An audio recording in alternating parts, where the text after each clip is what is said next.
വാസുദേവായ. ഇവിടെ പലതവണ നമ്മൾ ഈ യജ്ഞത്തിൽ ആവർത്തിച്ച് സൂചിപ്പിച്ചു. ഭാഗവതത്തിൽ പറയപ്പെടുന്ന ഓരോ കഥകളും കൃത്യമായി ഭഗവാനിലേക്ക് എപ്രകാരമാണോ നമ്മൾ എത്തേണ്ടതെന്നും നമ്മൾ എങ്ങനെ രൂപപ്പെടേണ്ടാണ് ഭഗവാന്റെ ഭക്തന്മാരായി മാറേണ്ടതെന്നതിനെ കുറിച്ചും വളരെ വ്യക്തമായി നമ്മളെ പഠിപ്പിക്കുക എന്നുള്ളതാണ് ഭാഗവതത്തിലെ ഓരോ കഥകളുടെയും ഉദ്ദേശം. ഇവിടെ രുക്മിണി സ്വയംവരം എന്നതും അപ്രകാരം തന്നെ നമ്മളെ ചിന്തിപ്പിക്കുന്ന ഒന്നാണ്. ഇവിടെ ഭഗവാന്റെ ദാമ്പത്യം എന്ന് പറയുന്നത് നമ്മളൊരു മനുഷ്യന്റെ ജീവിതത്തിന്റെ ഘടന എടുത്തു കഴിഞ്ഞാൽ പ്രധാനമായും രണ്ട് ഘട്ടത്തിൽ നമുക്ക് കാണാൻ സാധിക്കും. സമ്പ്രദായം അനുസരിച്ച്, നമ്മുടെ ആചാരം അനുസരിച്ച് 4 ഘട്ടങ്ങളിലൂടെയാണ് ഒരു ജീവൻ കടന്നു പോകേണ്ടത് എന്ന് പറയും. അതിലെ ഒരു ഘട്ടം എന്ന് പറയുന്നത് ബ്രഹ്മചര്യം എന്നൊരു ഘട്ടം പറയും. രണ്ടാമത്തെ ഘട്ടം ഗൃഹസ്ഥാശ്രമം, മൂന്നാമത്തെ ഘട്ടം വാനപ്രസ്ഥം, നാലാമത് സന്യാസം. ഇങ്ങനെയാണ് 4 ഘട്ടങ്ങളെ പറയുന്നത്. ഇവിടെ ഈ ഓരോ ഘട്ടങ്ങളെയും വളരെ കൃത്യമായി നമ്മുടെ സാമൂഹികമായ ജീവിത ധർമ്മത്തെ അറിഞ്ഞ് ആചരിക്കുന്നതിന് വേണ്ടിയിട്ടാണ് നമ്മുടെ പൂർവികന്മാർ ചിട്ടപ്പെടുത്തിയിട്ടുള്ളത്. അപ്പോൾ ഒരു കൃത്യമായ ചിട്ടയിലൂടെയുള്ള ജീവിതം, മനസ്സിലായില്ലേ, നമുക്കൊക്കെ ആവശ്യമാണ്. ഈ ചിട്ട തെറ്റിക്കഴിഞ്ഞാൽ ഒരു ചിട്ട ഉണ്ടാക്കി വെക്കുന്ന എന്തിനാണ്? എല്ലാത്തിനും ഒരു ഭംഗി വരാനാണ്, അല്ലേ? അപ്പോൾ ജീവിതത്തിൻ്റെ ഭംഗി എപ്പോഴാണ് നഷ്ടപ്പെടുന്നതെന്ന് ചോദിച്ചാൽ അതാത് സമയങ്ങളിൽ പാലിക്കേണ്ടതായ ചിട്ടകളെ പാലിക്കാതെ പോകുമ്പോൾ നമുക്ക് എന്ത് നഷ്ടപ്പെടും? അതിൻ്റെ ഭംഗി നഷ്ടപ്പെടും, അല്ലേ?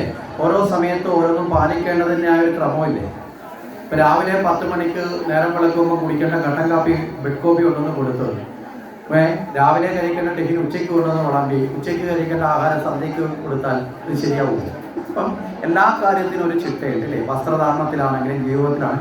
ഇതുപോലെ ജീവിതത്തിൽ മൊത്തത്തിലൊരു ചിട്ടയാണ് ഈ 4 ആശ്രമ വ്യവസ്ഥകൾ. ആശ്രമം എന്ന് പറഞ്ഞാൽ അവിടെ നമ്മുടെ ജീവിതത്തിൽ കടന്നു പോകേണ്ട, നമ്മുടെ ജീവിതത്തിൻ്റെ പൂർണ്ണതയ്ക്ക് വേണ്ടിയിട്ടുള്ള ആ സ്ഥാനങ്ങളെയാണ് ആശ്രമം എന്ന് പറയുന്നത്. ഇപ്പം ബ്രഹ്മചര്യം, ഗൃഹസ്ഥാശ്രമം, അത് കഴിഞ്ഞ് കഴിഞ്ഞാൽ പിന്നെ ഏതാണ്? വാനപ്രസ്ഥം, അത് കഴിഞ്ഞാൽ സന്യാസം. ഈ 4 എണ്ണമുണ്ട്.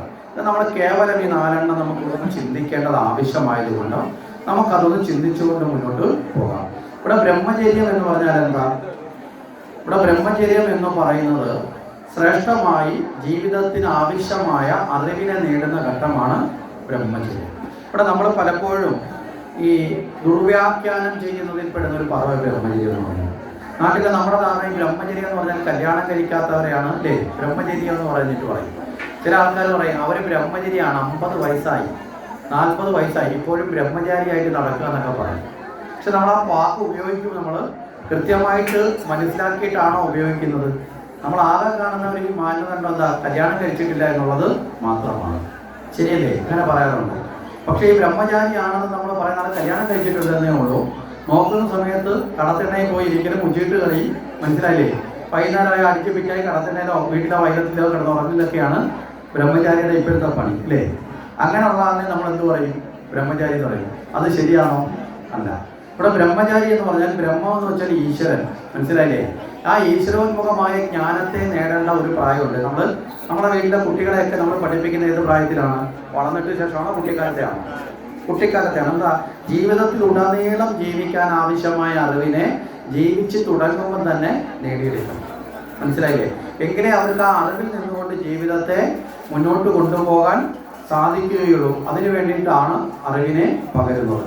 അപ്പോൾ അതാണ് ആദ്യത്തെ ഘട്ടം. ആ അറിവ് നേടിക്കഴിഞ്ഞാൽ അപ്പോൾ അവർക്കൊരു പക്വത വരും, അല്ലേ? ജീവിതത്തിലൊരു പക്വത വരും. അറിവ് നേടുന്നതിനാണ്, ഒരു പക്വത കിട്ടാനാണ്. ആ പക്വത വന്നു കഴിയുമ്പോൾ ഗൃഹസ്ഥാശ്രമം എന്ന് പറയുന്ന ഒരു കൂടിച്ചേരലിലേക്ക്, ഒരു കുടുംബ ജീവിതത്തിലേക്ക് അവർ പ്രവേശിക്കും. ഒരു കുടുംബ ജീവിതത്തിലേക്ക് പ്രവേശിക്കണമെങ്കിൽ അതിനാവശ്യമായ ഒരു പക്വത വേണ്ടേ? ഇന്ന് നമ്മൾ ആകെ പക്വത നോക്കുന്നത് എത്ര? 18 21 ആയോ എന്ന് മാത്രമാണ്. അത് മാത്രമല്ല പക്വത. അതിനനുസരിച്ചൊരു പക്വത ഇല്ലെങ്കിൽ ആ ജീവിതം പലപ്പോഴും ശുഭകരം ആവണമെന്ന് ഇല്ല. പറഞ്ഞു മനസ്സിലായില്ലേ? അപ്പോൾ ഒരു പക്വത എന്ന് പറയുന്നത്, അപ്പോൾ ഗുരുത്വം ഉണ്ടെങ്കിലേ ഇരുത്തം ഉണ്ടാകൂ എന്നൊരു ചോദ്യമുണ്ട്. ഗുരുത്വം ഉണ്ടെങ്കിലേ ഇരുത്തം ഉണ്ടാകൂ. അവിടെ ഇരുത്തം എന്ന് പറഞ്ഞാൽ എന്താ? പാകപ്പെടില്ലാണ്. ഇരുത്തം ഉണ്ടെങ്കിലേ പൊരുത്തം ഉണ്ടാവും. ഇരുത്തം ഉണ്ടെങ്കിൽ, പാകപ്പെടലുണ്ടെങ്കിൽ എന്തുണ്ടാവുള്ളൂ? പരസ്പരം പൊരുത്തപ്പെടലുണ്ടോ? ഇന്ന് പല വീട്ടിലും പൊരുത്തപ്പെടലില്ലാത്തതിന്റെ കാരണം മനസ്സിലായില്ലേ? ഓരോരുത്തർക്കും ആവശ്യമായ ഇരുത്തവും ഇല്ല ഗുരുത്വവും ഇല്ല. അപ്പൊ പിന്നെ പൊരുത്തം ഉണ്ടാവില്ല. പൊരുത്തം ഉണ്ടെങ്കിൽ എന്തുണ്ടാവുള്ളൂ? വിജയം ഉണ്ടാവും. ഇന്ന് പല കുടുംബവും വിജയത്തിലാണോ പരാജയത്തിലേക്കാണോ പോകുന്നത്? അപ്പൊ ആ അവസ്ഥയിലൊക്കെ പോകുന്നതിന്റെ കാരണം അതിന് ഏറ്റവും പ്രധാനപ്പെട്ട അറിവാണ്. അത് കഴിഞ്ഞാൽ ആ അറിവ് പക്വതയും വന്നു കഴിഞ്ഞാൽ അത് കഴിഞ്ഞാൽ ഈ ഗൃഹസ്ഥാശ്രമത്തിലേക്ക് പ്രവേശിക്കണം. ഈ ഗൃഹസ്ഥാശ്രമത്തിൽ പ്രവേശിച്ചാൽ അതിൽ എത്ര കാലം കഴിയുമ്പോഴത്തേക്ക് നമ്മൾ അതിനുള്ള താല്പര്യം വിടണമെന്ന് ചൊല്ലുന്നു. മനസ്സിലായില്ലേ? അപ്പൊ നമ്മൾ ഗൃഹസ്ഥാശ്രമത്തിലേക്ക് പ്രവേശിക്കുന്നതോട് ഭാര്യ ഭർത്താക്കന്മാരാവും ഇല്ലേ? കല്യാണം കഴിഞ്ഞതോടുകൂടി ഭാര്യ ഭർത്താവും. ഈ ഭാര്യ ഭർത്താക്കന്മാരായി ജീവിക്കാൻ എത്ര കാലം വരെയാണ് നമുക്ക് അനുവാദമുള്ളത്?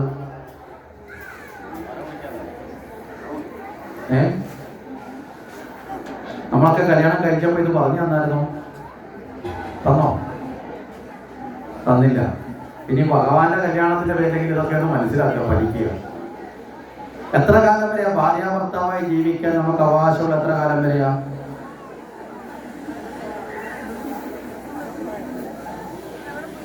എത്ര കാലം വരെയാ?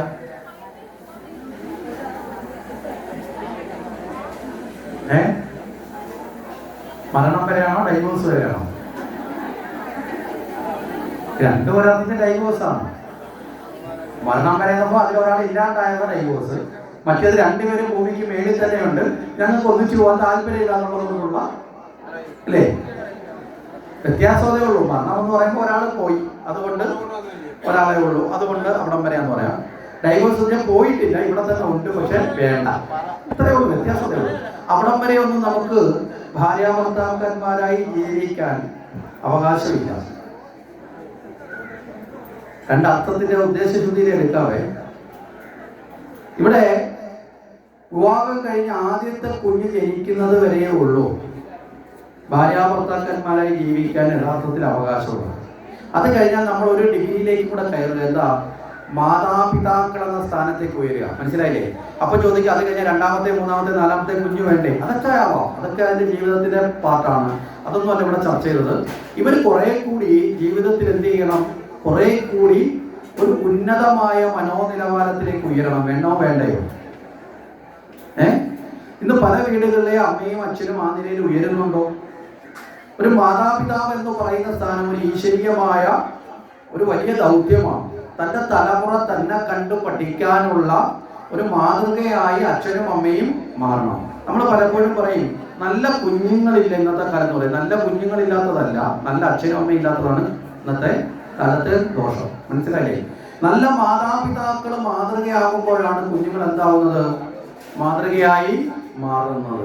മനസ്സിലാവുന്നുണ്ടോ? അപ്പൊ അതുകൊണ്ട് തന്നെ ആദ്യത്തെ കുഞ്ഞ് ജനിക്കുന്നതോടുകൂടി ഞാനൊരു അമ്മയാണെന്ന ബോധം അമ്മയ്ക്കുണ്ടാവണം, ഞാനൊരു അച്ഛനായി കഴിഞ്ഞു എന്നൊരു ബോധം അച്ഛനും ഉണ്ടാവണം. മനസ്സിലാവുന്നുണ്ടോ? അപ്പൊ അതുവരെ നമുക്കല്ലാതെ സാധാരണഗതിയിൽ ഭാര്യയും ഭർത്താവും പറയാനുള്ള യോഗം. ഇനി ഈ കുടുംബ ജീവിതത്തിൽ ഈ മക്കളായി കുടുംബമായി അവരെ സംരക്ഷിച്ചു വളരുന്നു.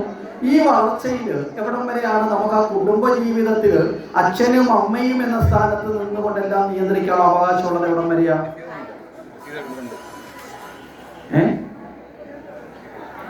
എവിടം വരെയാ? മരണം വരെ ഒരിക്കലും പറ്റത്തില്ല. എന്താ കാരണം? മരണം വരെ ആകുമ്പോൾ നമ്മൾ ആ വീട്ടിലെ അച്ഛനും അമ്മയും എന്നുള്ള സ്ഥാനത്ത് നിന്ന് വേറെ ഒന്നായി മാറും, മുത്തശ്ശനും മുത്തശ്ശിയായി മാറും, ഇല്ലേ? അപ്പൊ എവിടം വരെ വെച്ചാൽ നമ്മുടെ ആദ്യത്തെ മകനെ കണ്ടു കഴിഞ്ഞാൽ, കൊച്ചുമക്കളെ കണ്ടു കഴിഞ്ഞാൽ, അവര് ജനിച്ചു കഴിഞ്ഞാൽ അതോടുകൂടി പിന്നെ വീട്ടിലുള്ള ആവശ്യമില്ലാത്ത ഭരണത്തിൽ ഇടപെടിയിലും കൈകടത്തിലും ഒക്കെ ഒന്ന് നിർത്തണം. ഇന്ന് അതില്ലാത്തതാണ് പല വീട്ടിലെ അടുത്ത പ്രശ്നം. മനസ്സിലായില്ലേ? മരണം വരെ പത്തായത്തിന് താക്കോൽ എൻ്റെ ഇടയിൽ തന്നെ ഇരിക്കണമെന്ന് വിചാരിച്ചാൽ അമ്മായിയമ്മ മരുമകൾക്ക് ശത്രുവായി വരും. നേരെ മറിച്ച് സന്തോഷത്തോടു കൂടി മക്കളെയും മരുമക്കളെയും ഇതൊക്കെ ഏൽപ്പിച്ചിട്ട് നിങ്ങളാണ് കാര്യങ്ങളൊക്കെ നോക്കേണ്ടത്, എനിക്ക് കുറെ പ്രായമൊക്കെ, ഞാൻ ഇനി മുറ്റത്ത് കുറെ ചെടിയൊക്കെ നട്ട്, അല്ലാതെ കുറെ പച്ചക്കറിയൊക്കെ നട്ട് ഇച്ചിരി നാമജവും ഭക്തിയും ഒക്കെ ആയിട്ട്, മനസ്സിലായില്ലേ? അങ്ങനെയുള്ള കാര്യങ്ങളിലൊക്കെ ആയി പുറമേയുള്ള കാര്യങ്ങളിലൊക്കെ ഞാൻ ഇടപെട്ടോളാം. ബാക്കി ഉള്ള കാര്യങ്ങളും വീട്ടിലെ പൈസയുടെ കാര്യങ്ങളും മറ്റു കാര്യങ്ങളും വീട്ടിലെ കാര്യങ്ങളൊക്കെ നോക്കാൻ ഇനി നിങ്ങളാണ് നോക്കേണ്ടതെന്ന് അറിഞ്ഞ് സ്വയം നമ്മളങ്ങ് ഒഴിഞ്ഞു കൊടുത്താൽ, മനസ്സിലായില്ലേ? നമ്മളെ വീട്ടിലുള്ളവർക്ക് നമ്മളൊരു ബുദ്ധിമുട്ടാവുമോ? ഒരിക്കലാവത്തില്ല. പക്ഷെ നമ്മൾ ഒഴിഞ്ഞു കൊടുക്കുമോ? അതാണ് പ്രശ്നം. മനസ്സിലായില്ലേ? നമ്മൾ ഒഴിഞ്ഞു കൊടുക്കുന്നതാണ് ഏറ്റവും വലിയ പ്രശ്നം. അപ്പൊ അത് അവിടെ എന്താണ് പറഞ്ഞത്? അതിനാണ് ഈ വാനപ്രസ്ഥം എന്ന് പറയുന്നത്. മനസ്സിലായില്ലേ? പറയാൻ എളുപ്പമായിട്ട് മനസ്സിലാൻ വേണ്ടി തമാശ വേണം പറഞ്ഞു എന്നേ ഉള്ളൂ. വാനപ്രസ്ഥം എന്താ? വാനപ്രസ്ഥം ഒട്ടൽ കുറയ്ക്കുക, എല്ലാത്തിലും കയറി ചാടി പിടിക്കാതിരിക്കുക. ഒരു പ്രായം കഴിയുമ്പോൾ നമുക്കിത് കൂടുന്ന ഒരു രോഗമാണ് ഈ ഒട്ടൽ. നമ്മൾ ഇച്ചിരി പ്രായം കഴിഞ്ഞാൽ പറയും കണ്ടാ ചേട്ടൻ പറയാതിരിക്കാൻ പറ്റും, എല്ലാത്തിലും കയറി അഭിപ്രായം പറയുമ്പോൾ അതിൻ്റെ ആവശ്യമില്ല. എന്താ കാരണം? നമ്മുടെ മക്കൾ, മനസ്സിലായില്ലേ, അവർ മാതാപിതാക്കളായി അല്ലേ? അവർ മക്കള് ജന്മം കൊടുത്തോടി അവരാരായി? മാതാപിതാക്കളായി. പിന്നെ ജീവിതത്തിൽ അവർ സ്വയം അവരുടെ ജീവിതം സ്വയം കൊണ്ടുപോകാനുള്ള സ്വാതന്ത്ര്യം അവർക്ക് കൊടുക്കണം. ഇടയ്ക്കിടയ്ക്ക് എന്തെങ്കിലുമൊക്കെ കാര്യത്തിൽ അവർ സംശയം ചോദിച്ചാൽ, എന്തെങ്കിലും കാര്യത്തിൽ ഇങ്ങനെ ചെയ്താൽ മതിയോ എന്നൊക്കെ ചോദിച്ചാൽ മാത്രമേ ആരിടപെടാവൂ? മറ്റുള്ളവരും ഇടപെടാവൂ. മനസ്സിലായില്ലേ? അല്ലാതെ എല്ലാത്തിനെയും കയറി നിയന്ത്രിച്ച് എല്ലാത്തിനെയും ഭരിച്ച് എല്ലാത്തിൻ്റെയും മുകളിൽ ആധിപത്യം ഉറപ്പിക്കാൻ വേണ്ടി നമ്മൾ നിൽക്കരുത്. അങ്ങനെ നിൽക്കുമ്പോൾ കുറെ കഴിയുമ്പോൾ നമ്മുടെ മക്കൾക്കാണെങ്കിലും കൊച്ചുമക്കൾക്കാണെങ്കിലും ആ വീട്ടിൽ നമ്മളൊരു അധികം പറ്റാണെന്നൊരു തോന്നലും വരും. ഇത് പണ്ടേ അറിയാവുന്നതുകൊണ്ടാണ് നമ്മൾ പൂർവികർ പറഞ്ഞത് വാനപ്രസ്ഥത്തിലേക്ക് പോകണം. മനസ്സിലായില്ലേ? അപ്പൊ ഗൃഹസ്ഥാശ്രമം കഴിഞ്ഞാൽ വാനപ്രസ്ഥം. ഇനി വാനപ്രസ്ഥത്തിൽ കുറെ നാൾ പോകുമ്പോഴത്തേക്ക് മനസ്സുകൊണ്ട് എന്ത് ചെയ്യും? എല്ലാത്തിൽ നിന്നും ഒരു വെടിയിലൊക്കെ വന്നു കഴിഞ്ഞാൽ പിന്നെ ഈ എൻ്റേതെന്നുള്ള വാശി വളരും നമുക്കൊക്കെ. ഈ ഒരു പ്രായം കഴിഞ്ഞാൽ പ്രത്യേകിച്ച് വയസ്സ് എന്ന് കഴിയുമ്പോൾ ഇങ്ങനെ നമുക്ക് വളരുന്ന ഒരു സാധനമാണ്. ഈ വയസ്സ് കഴിയുമ്പോൾ നമ്മളൊക്കെ പൂച്ചയുടെ സ്വഭാവമാകുമെന്നാണ് പറയുന്നത്. പൂച്ചയ്ക്കൊരു സ്വഭാവമുണ്ട്. എന്താ? എവിടെ അനക്കം കേട്ടാലും പൂച്ച അവിടെ എത്തിന്നു. മനസ്സിലായില്ലേ? എന്നിട്ടൊന്നും മുരളം. അപ്പം വീട്ടിലുള്ള എല്ലാ കാര്യത്തിലും പോയി എത്തി നോക്കി അതിനകത്തെല്ലാം തലയിടുന്ന അവസ്ഥയിലേക്ക് അതൊക്കെ എല്ലാവർക്കും ഉണ്ടാവുന്നു. ഇപ്പൊ ഈ പറഞ്ഞ എനിക്ക് നിങ്ങൾക്കും ഒക്കെ എല്ലാവർക്കും വരാം. അപ്പൊ ഇത് മുൻകൂട്ടി മനസ്സിലാക്കിയിട്ട് എന്ത് ചെയ്യണം? ആ അവസ്ഥ വരാതിരിക്കാൻ എന്ത് ചെയ്യും? ആ ഒരു വാശി വരാതിരിക്കാൻ സന്യാസം എന്ന പാതയിലേക്ക് നീങ്ങണം. സന്യാസം എന്ന പാത എന്ന് പറഞ്ഞാൽ എന്താ? കാഷായമൊക്കെ എടുത്ത് രുദ്രാക്ഷമൊക്കെ ഇട്ട് ഭസ്മമൊക്കെ ഇട്ട് ഏതെങ്കിലും മരത്തിന്റെ വീട്ടിൽ പോയിരിക്കണം എന്നാണ്. അതൊന്നുമല്ല. സം എന്ന ഭാവത്തെ, ഞാനെന്ന ഭാവവുമായി ബന്ധപ്പെട്ടുള്ള എല്ലാത്തിനെയും മനസ്സുകൊണ്ടങ്ങ് ഉപേക്ഷിക്കുക. പിന്നെ എന്ത് ചെയ്യണം? കഴിയുന്നത്ര സമയം ഈശ്വര ചിന്തയിലേക്കൊന്ന് മാറ്റിവെക്കുക. നാരായണ നാരായണ നാരായണ എന്ന് കേൾച്ചുകൊണ്ടിരിക്കുക. മനസ്സിലായില്ലേ?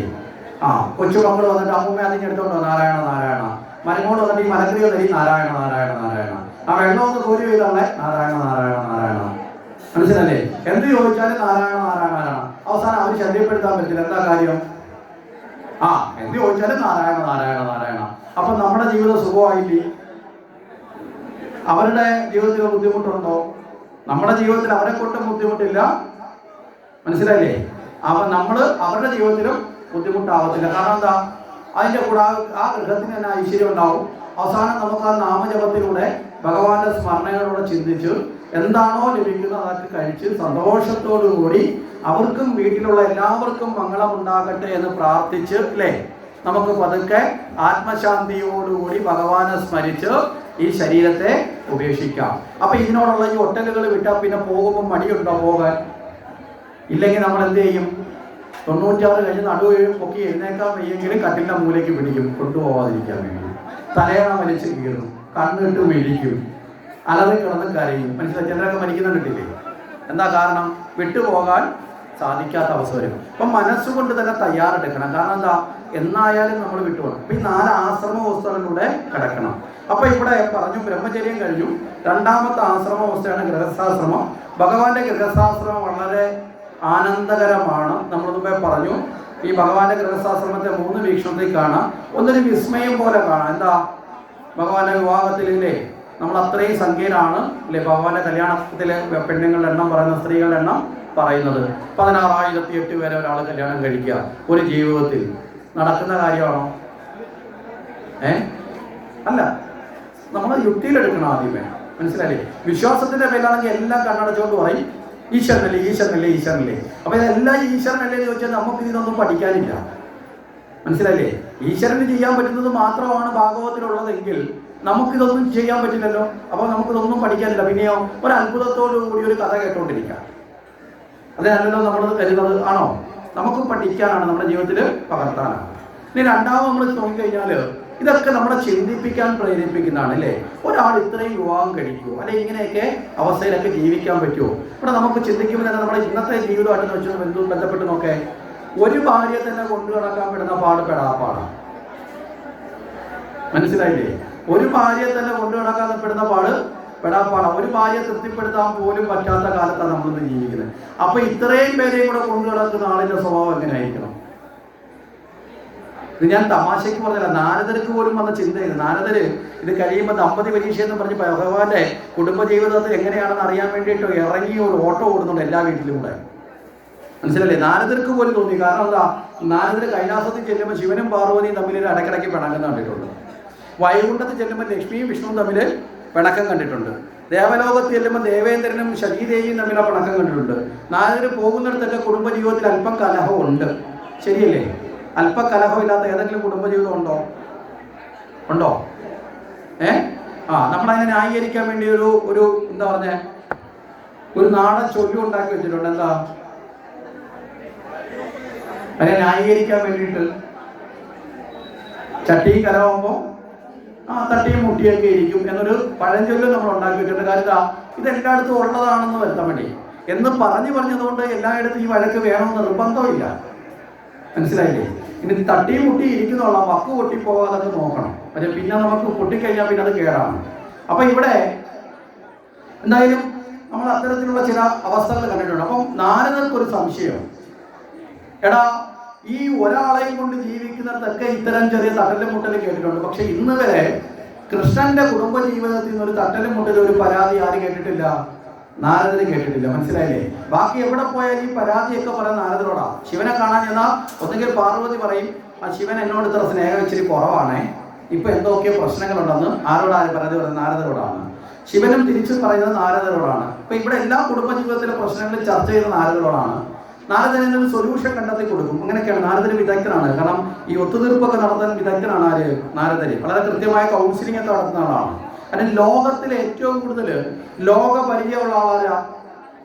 നമ്മൾ നോക്കിയ നാരദനാണ്. ഏറ്റവും ലോകപരിചയമുള്ള ഒരാളിനാണ് വളരെ കൃത്യമായിട്ട് അനുഭവപരമായ കാര്യങ്ങൾ പറഞ്ഞു കൊടുക്കാൻ സാധിക്കുന്നത്. അപ്പൊ ദാമ്പത്യ ജീവിതത്തിൽ എല്ലായിടത്തും കൗൺസിലിംഗ് ഒക്കെ ആര് നടത്തിയിട്ടുണ്ട്? നാരദര് നടത്തിയിട്ടുണ്ട്. പക്ഷെ നാരദർക്ക് ഒരിക്കൽ പോലും ഭഗവാന്റെ കുടുംബജീവിതത്തിൽ ഒരു കൗൺസിലിംഗ് നടത്താൻ പറ്റിയിട്ടില്ല. അപ്പൊ നാരദർ തന്നെ ആലോചിച്ചോളാം, ഇതെന്താ ഇത്ര വലിയ കാര്യം? അപ്പൊ ഇതെങ്ങനെയാണെന്ന് ചിന്തിച്ചിപ്പിച്ചിട്ടുണ്ട്. അപ്പൊ അതുകൊണ്ട് പറഞ്ഞ ഭഗവാന്റെ ദാമ്പത്യം ഒരു ചിന്തനീയമാണ് നമ്മളെ സംബന്ധിച്ചിടത്തോളം.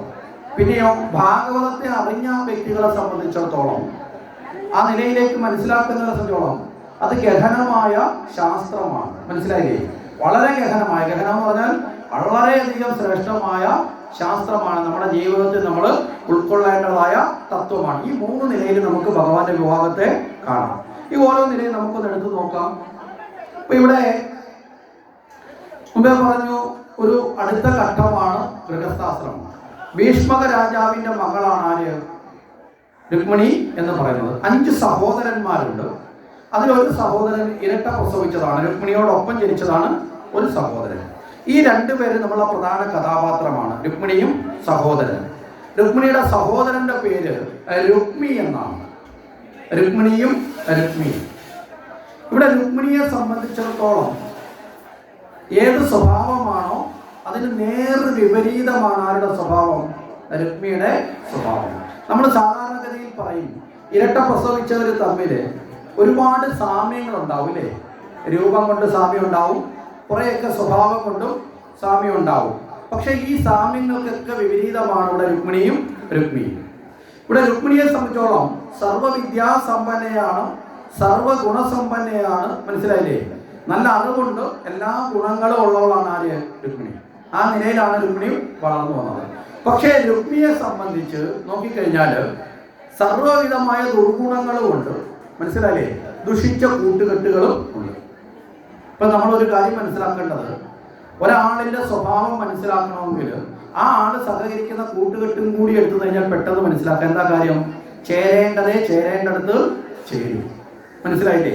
അങ്ങനെ ഉള്ളിടത്തേക്ക് എന്ത് ചെയ്യും? ആകർഷിക്കപ്പെട്ട് അങ്ങ് ചെല്ലും. എങ്ങനെയാണെന്ന് ചോദിച്ചാൽ, ഈ പുഷ്പങ്ങളിൽ ഇരിക്കുന്ന തേൻ തേനീച്ചയെ തേടി പോകാറില്ല. ഉണ്ടോ? തേനീച്ചയാണ് ഇത് തേടി പോകുന്നത്? തേൻ തേടി. കാരണം എന്താ? തേനീച്ചയ്ക്ക് തേനിനോടൊരു അഭിരുചിയുള്ളൊരു വാസനയുണ്ട്. അതുകൊണ്ട് താല്പര്യമുള്ളത് കൊണ്ട് അത് തേൻ തേടി അങ്ങോട്ട് പോകും. മനസ്സിലാവുന്നുണ്ടോ? ഇതുപോലെയാണ് മനസ്സ് ദുഷിച്ച ആൾക്കാർ ദുർജനങ്ങൾ അടുത്തേക്ക് അങ്ങോട്ട് പോയി കൂട്ടുപോകും. മനസ്സിലല്ലേ? മനസ്സിൽ നന്മയുള്ളവര് നല്ല വ്യക്തികളോട് പോയി കൂട്ടുകൂടും. അപ്പൊ സഹവാസത്തിലൂടെ തന്നെ നമുക്കൊരു വ്യക്തിയുടെ സ്വഭാവത്തെ മനസ്സിലാക്കാൻ സാധിക്കും. ഇവിടെ രുക്മിയുടെ സ്വഭാവത്തെ മനസ്സിലാക്കാൻ എളുപ്പം സാധിക്കുന്നത് രുക്മിയുടെ സുഹൃത്തുക്കളിൽ ഒരാൾ കംസനായിരുന്നു. മനസ്സിലായില്ലേ? രണ്ടാമത്തെ ആൾ ശിശുപാലനാണ്, ദ്വന്ദ്വഭക്തനാണ്, ജരാസന്ധനാണ്. ഇങ്ങനെ പേരെടുത്തിട്ടുള്ള അധർമ്മികളായ ദുഷ്ടന്മാരെല്ലാവരും ആരുടെ കൂട്ടുകാരായിരുന്നു? ഈ രുക്മിയുടെ സഹോദരന്റെ കൂട്ടുകാരായിരുന്നു. അപ്പൊ അവരുടെയൊക്കെ ഈ കംസന്റെയും ജരാസന്ധന്റെ ഒക്കെ ദുർഗുണങ്ങൾ ആരിലും കാണും? രുക്മിയിലും കാണും. കാരണം നമ്മൾ സാധാരണ പറയാം, മുല്ലപ്പൂ കൂടി ഏറ്റി കിടക്കുന്ന കല്ലിനും അതിന്റെ ഗുണം വന്നു ചേരുമെങ്കിൽ ഇവർ സഹകരിക്കുന്നവരിൽ നിന്ന് അവരുടെ ഗുണവും ഇങ്ങോട്ട് പടരും. ഇതാണ് ദുർജനങ്ങളുമായുള്ള സംസർഗം ജീവിതത്തിൽ ഏറ്റവും ഭയാനകമായി നമ്മൾ കാണണം. മനസ്സിലായില്ലേ? നമുക്ക് എന്തൊക്കെ ഗുണങ്ങളുണ്ടെങ്കിലും ആ ഗുണങ്ങളൊക്കെ ഉണ്ടായാലും ദുർജന സംസർഗം വന്നാൽ നമ്മുടെ ആ ഗുണങ്ങളൊക്കെ നഷ്ടപ്പെടുകയും ചെയ്യും. നമ്മളിലേക്ക് അറിയാതെ ഈ ദുർഗുണങ്ങൾ വന്ന് ചേരുകയും ചെയ്യും. അവസാനം നമ്മുടെ ജീവിതം നാശോന്മുഖമാകും. പറഞ്ഞു മനസ്സിലായില്ലേ? അപ്പൊ സദ്ഗുണങ്ങൾ കൊണ്ട് നമ്മുടെ ജീവിതത്തിൽ നിന്ന് സുഹൃബന്ധം വേണമെന്നല്ല, ബന്ധം വേണം. സൗഹൃദം ഏറ്റവും വലിയ സമ്പത്താണ്. എങ്ങനെയുള്ള സൗഹൃദം? സജ്ജനങ്ങളുമായുള്ള സൗഹൃദം. നമ്മളൊക്കെ ചില വീട്ടിലെ കുട്ടികളെ ചില അച്ഛൻ അമ്മയൊക്കെ പറയും, കൂട്ടുകൂടരുത്, അവരോട് കൂടരുത്, അവരോട് കൂടരുത് ഒരിക്കലും പറയരുത്. ആരോട് കൂടണം എന്ന് പ്രേരിപ്പിച്ച് കൂട്ടുകൂടിക്കണം. മനസ്സിലായില്ലേ? കൂടരുത് എന്ന് പറയാം. ആരോടും കൂട്ടുകൂടെന്ന് പറഞ്ഞാൽ കുട്ടികൾ ഇഷ്ടമുള്ളവരോട് അച്ഛൻ്റെ അമ്മയുടെ കണ്ണു വെട്ടിച്ച് പോയി കൂട്ടുകൂടും. മനസ്സിലായില്ലേ? നേരെ മറിച്ച് കൂട്ടുകൂടേണ്ട ആൾക്കാരുമായി ബന്ധം ഉണ്ടാക്കി കൊടുക്കുകയും അങ്ങനെയുള്ള കൂട്ടുകാരെ സമ്പാദിച്ചു കൊടുക്കാനും ആര് സഹായിക്കണം? മാതാപിതാക്കൾ സഹായിക്കണം. പറഞ്ഞു മനസ്സിലായില്ലേ? അതിനെ പ്രേരിപ്പിക്കണം. അപ്പോൾ അവരെന്ത് ചെയ്യും? ഓട്ടോമാറ്റിക്കായിട്ട് അങ്ങനെയുള്ള ആൾക്കാരുമായി സഹകരിച്ചു തുടങ്ങും. അപ്പം ഇങ്ങനെയുള്ള ചിലത് വേണ്ട എന്നല്ല പറയേണ്ടത്. ഇപ്പം നമ്മുടെയൊക്കെ നാട്ടിൽ നടക്കുന്ന ഒരു വലിയ ചർച്ചയുണ്ട്, അതും കൂടി ഒന്ന് ചിന്തിക്കാം. നമ്മുടെ നാട്ടിൽ ഇപ്പോൾ പൊതുവെ പറയും ലഹരി വേണ്ട എന്ന് പറയും. സർക്കാരും പറയുന്നു ലഹരി വേണ്ട, പഞ്ചായത്ത് പറയുന്നു ലഹരി വേണ്ട, നാട്ടിലുള്ള എല്ലാവരും സ്കൂളിൽ അധ്യാപകർ പറയുന്നു ലഹരി വേണ്ട. ലഹരി വേണ്ടാത്ത വസ്തുവല്ല, ലഹരി വേണം. നമ്മുടെ തലച്ചോറിനെ മരവിപ്പിക്കുന്ന മയക്കുമരുന്നോ രാസവസ്തുക്കളോ മദ്യമോ പോലെയുള്ള ലഹരി വേണ്ട. പക്ഷെ ജീവിതത്തിന് ലഹരി വേണ്ടേ? നന്നായി ജീവിക്കാനുള്ള ലഹരി വേണം, നല്ല സ്വഭാവത്തിനുള്ള ലഹരി വേണം, നന്നായ വിദ്യാഭ്യാസം ചെയ്യാനുള്ള ലഹരി വേണം, നന്നായി പഠിക്കാനും കളിക്കാനും കളിച്ചു വളരാനും ലഹരി വേണം. ഇതൊക്കെ ഒരു ലഹരിയല്ലേ?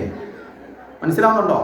അപ്പൊ ഏത് ലഹരിയാണ് വേണ്ടതോ ആ ലഹരിയെ വളർത്തിക്കൊടുത്താൽ വേണ്ടാത്ത ലഹരിയെ ഒഴിവാക്കാൻ പറ്റും. പറഞ്ഞു മനസ്സിലായോ? നമ്മുടെ നാട്ടിലെ സർക്കാർ ഇത്രയും ലഹരി വേണ്ട എന്ന് പറഞ്ഞിട്ട് ലഹരി ഉപയോഗിക്കുന്ന എണ്ണം കുറയുന്നുണ്ടോ? കാരണം എന്താ? അവര് കണ്ണു വെട്ടിച്ചടുത്തത് ചെയ്യും.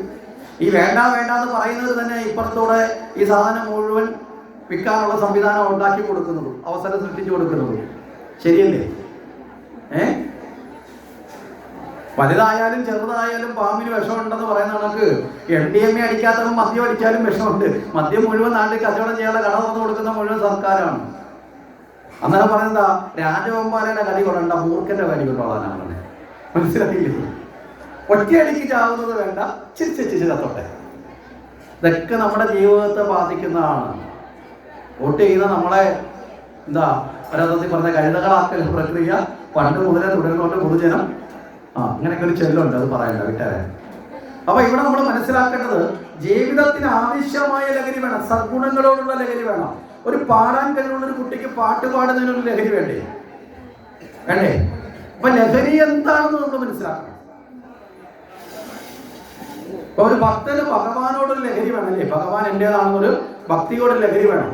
അപ്പൊ അത്തരത്തില് നമുക്ക് രാസവസ്തുക്കൾ ഉപയോഗിച്ച് ശരീരത്തെ നശിപ്പിക്കുന്ന, ആരോഗ്യത്തെ നശിപ്പിക്കുന്ന, ബുദ്ധിയെ നശിപ്പിക്കുന്ന, സാമ്പത്തികം നശിപ്പിക്കുന്ന, കുടുംബത്തിന്റെ ഐശ്വര്യം നശിപ്പിക്കുന്ന, അവസാനം നമ്മളെന്ന വ്യക്തിയെ സമൂഹത്തിൽ ഒന്നുമല്ലാതാക്കി തീർക്കുന്ന ആ ദുര്യോഗത്തിൻ്റെതായിട്ടുള്ള ലഹരി അത് ഒഴിവാക്കുക. മനസ്സിലായോ? അതാണ് വേണ്ടാത്തത്. അപ്പൊ ഇവിടെ സുഹൃത്തുക്കൾ വേണമെന്ന് ചോദിച്ചാൽ വേണം. പക്ഷെ ആ സുഹൃത്തുക്കൾ എങ്ങനെയുള്ളവരായിരിക്കണം? നല്ല സുഹൃത്തുക്കളായിരിക്കും. ഇവിടെ രുക്മി ഇത്തരം സുഹൃത്തുക്കളിൽപ്പെട്ട ആളാണ് രുക്മി. ഇനി ഇവിടെ യൗവനാവസ്ഥയിലേക്ക് എത്തുമ്പോൾ തീർച്ചയായിട്ടും മാതാപിതാക്കൾക്ക് തങ്ങളുടെ മക്കളുടെ വിവാഹകാര്യത്തെക്കുറിച്ച് ചിന്ത ഉണ്ടാവും. അപ്പൊ അത്തരം ചിന്തയിലേക്ക് മാതാപിതാക്കൾ എത്തി. രുക്മിണിയുടെ വിവാഹത്തെക്കുറിച്ചുള്ള ചിന്തകളിലേക്കൊക്കെ എത്തി. ഇപ്പോഴത്തെ കാലത്ത് പിന്നെ ആ പ്രശ്നമൊന്നുമില്ല. ഇപ്പം മക്കള് വിവാഹം കഴിക്കാനുള്ള പക്വത എത്തിയതിനു ശേഷം മാതാപിതാക്കൾ ചിന്തിക്കുന്നതിന് മുമ്പ് തന്നെ ഒരു പക്വത ഇല്ലാത്തപ്പോൾ തന്നെ മക്കള് ചിന്തിച്ചു തുടങ്ങും. മനസ്സിലായില്ലേ? ഈ അടുത്ത സമയത്ത് ചില ആൾക്കാരൊക്കെ പറഞ്ഞ 1-2 അനുഭവങ്ങൾ കേട്ടു.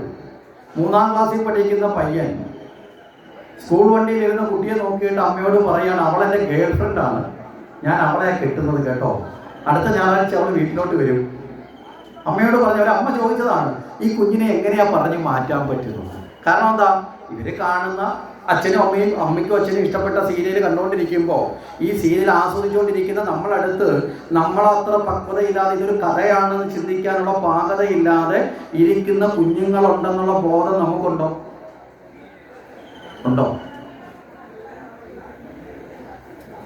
നമുക്ക് ചിലപ്പോൾ അത് കണ്ടുകൊണ്ടിരിക്കുന്നത് കഥയാണ്. പക്ഷെ നമ്മളിത് ഓപ്പൺ ചെയ്ത് വെച്ചുകൊണ്ടിരുന്ന കണ്ടുകൊണ്ടിരിക്കുന്നതിന് അടുത്തിരിക്കുന്നവൻ്റെ അവൻ ഓരോരുത്തരും അവരുടെ മാനസികാവസ്ഥയ്ക്ക് അനുസരിച്ചല്ലേ ഉൾക്കൊള്ളുന്നത്.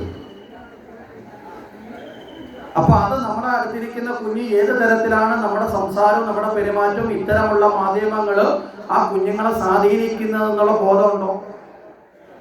ഉണ്ടോ? പറഞ്ഞു മനസ്സിലായില്ലേ? നമ്മൾ തന്നെയാണ് വിതയ്ക്കുന്നത്. എന്നിട്ട് പിന്നെ അവസാനം ഞാൻ എങ്ങനെ വളർത്തിയെന്നറിയാവോ? ഒന്നിൻ്റെയും കുറവറിയാതെ ഞാൻ എല്ലാം കൊടുത്ത് പട്ടിണി കിടന്നിട്ട് പോലും ഞാൻ സഹിച്ച കഷ്ടപ്പാടൊന്നും എൻ്റെ കുഞ്ഞ് അറിയരുതെന്ന് പറഞ്ഞ് ജീവിച്ചു. ഈ അച്ഛനും അമ്മമാരെ കെട്ടിയിട്ടങ്ങ് അടിക്കണം. എന്താ കാര്യം? ഞാൻ അറിഞ്ഞ ബുദ്ധിമുട്ടുകളൊന്നും എൻ്റെ കുഞ്ഞ് അറിയരുതെന്ന് പറഞ്ഞ് ഞാൻ അവർക്ക് വേണ്ടി ജീവിച്ചു. അങ്ങനെയല്ല, ഞാൻ അറിഞ്ഞ ബുദ്ധിമുട്ടുകളൊന്നും കൃത്യമായിട്ട് ഉണ്ടാക്കേണ്ട, ജീവിതത്തിൽ അല്ലാതെ വന്നു ചേരുന്ന ബുദ്ധിമുട്ടുകൾ നമ്മളോടൊപ്പം നമ്മുടെ കുഞ്ഞുങ്ങളും അറിയണം. മനസ്സിലായില്ലേ? അതറിയാത്തത് കൊണ്ടാണ് വളർന്നു വരുമ്പോൾ ബുദ്ധിമുട്ട് വരുന്ന സമയത്ത് അവൻ ഭീരുവിനെ പോലെ ആത്മഹത്യ ചെയ്യുന്നത്. ബുദ്ധിമുട്ട് വരുമ്പോൾ എന്നും അച്ഛനമ്മയും ഉണ്ടാവുമോ? അങ്ങനെ ഒരു പ്രതിസന്ധി വരുമ്പോൾ അവൻ പോയി ഭീരുവിനെ പോലെ ആത്മഹത്യ ചെയ്യുന്ന വിഷാദ രോഗിയാവും. അല്ലെങ്കിൽ ചില പ്രതിസന്ധി വരുമ്പോൾ അവൻ രക്ഷപ്പെടാൻ വേണ്ടി മദ്യത്തിനും മയക്കുമരുന്നിനും അടിമപ്പെട്ട് സ്വന്തം ബോധത്തെ നശിപ്പിക്കുന്ന അവസ്ഥയിലേക്ക് എത്തുന്നത് എന്തുകൊണ്ടാണ്? പാകപ്പെടുത്തി വളർത്തണം. ലാളിച്ച് മോഹിപ്പിച്ച് വളർത്തുകയല്ല വേണ്ടത്, ലാളന കൊടുക്കണം. യാഥാർത്ഥ്യങ്ങളെ ആ കുഞ്ഞ് അറിഞ്ഞു വളരണം. മനസ്സിലായില്ലേ? എന്ന് വെച്ച് എല്ലാം ഉണ്ടായിട്ട് നാളെ പട്ടിണിക്ക് ഒരു നേരം ഇട്ട് ഈ പട്ടിണി അറിയണം, പണ്ട് ഞാൻ ഒത്തിരി പട്ടിണി അറിഞ്ഞ എന്ന് കാണിക്കാനല്ല, പദാർത്ഥത്തിലല്ല. പല ബുദ്ധിമുട്ടുണ്ട്. പട്ടിണി മാത്രമല്ല ബുദ്ധിമുട്ടാണോ?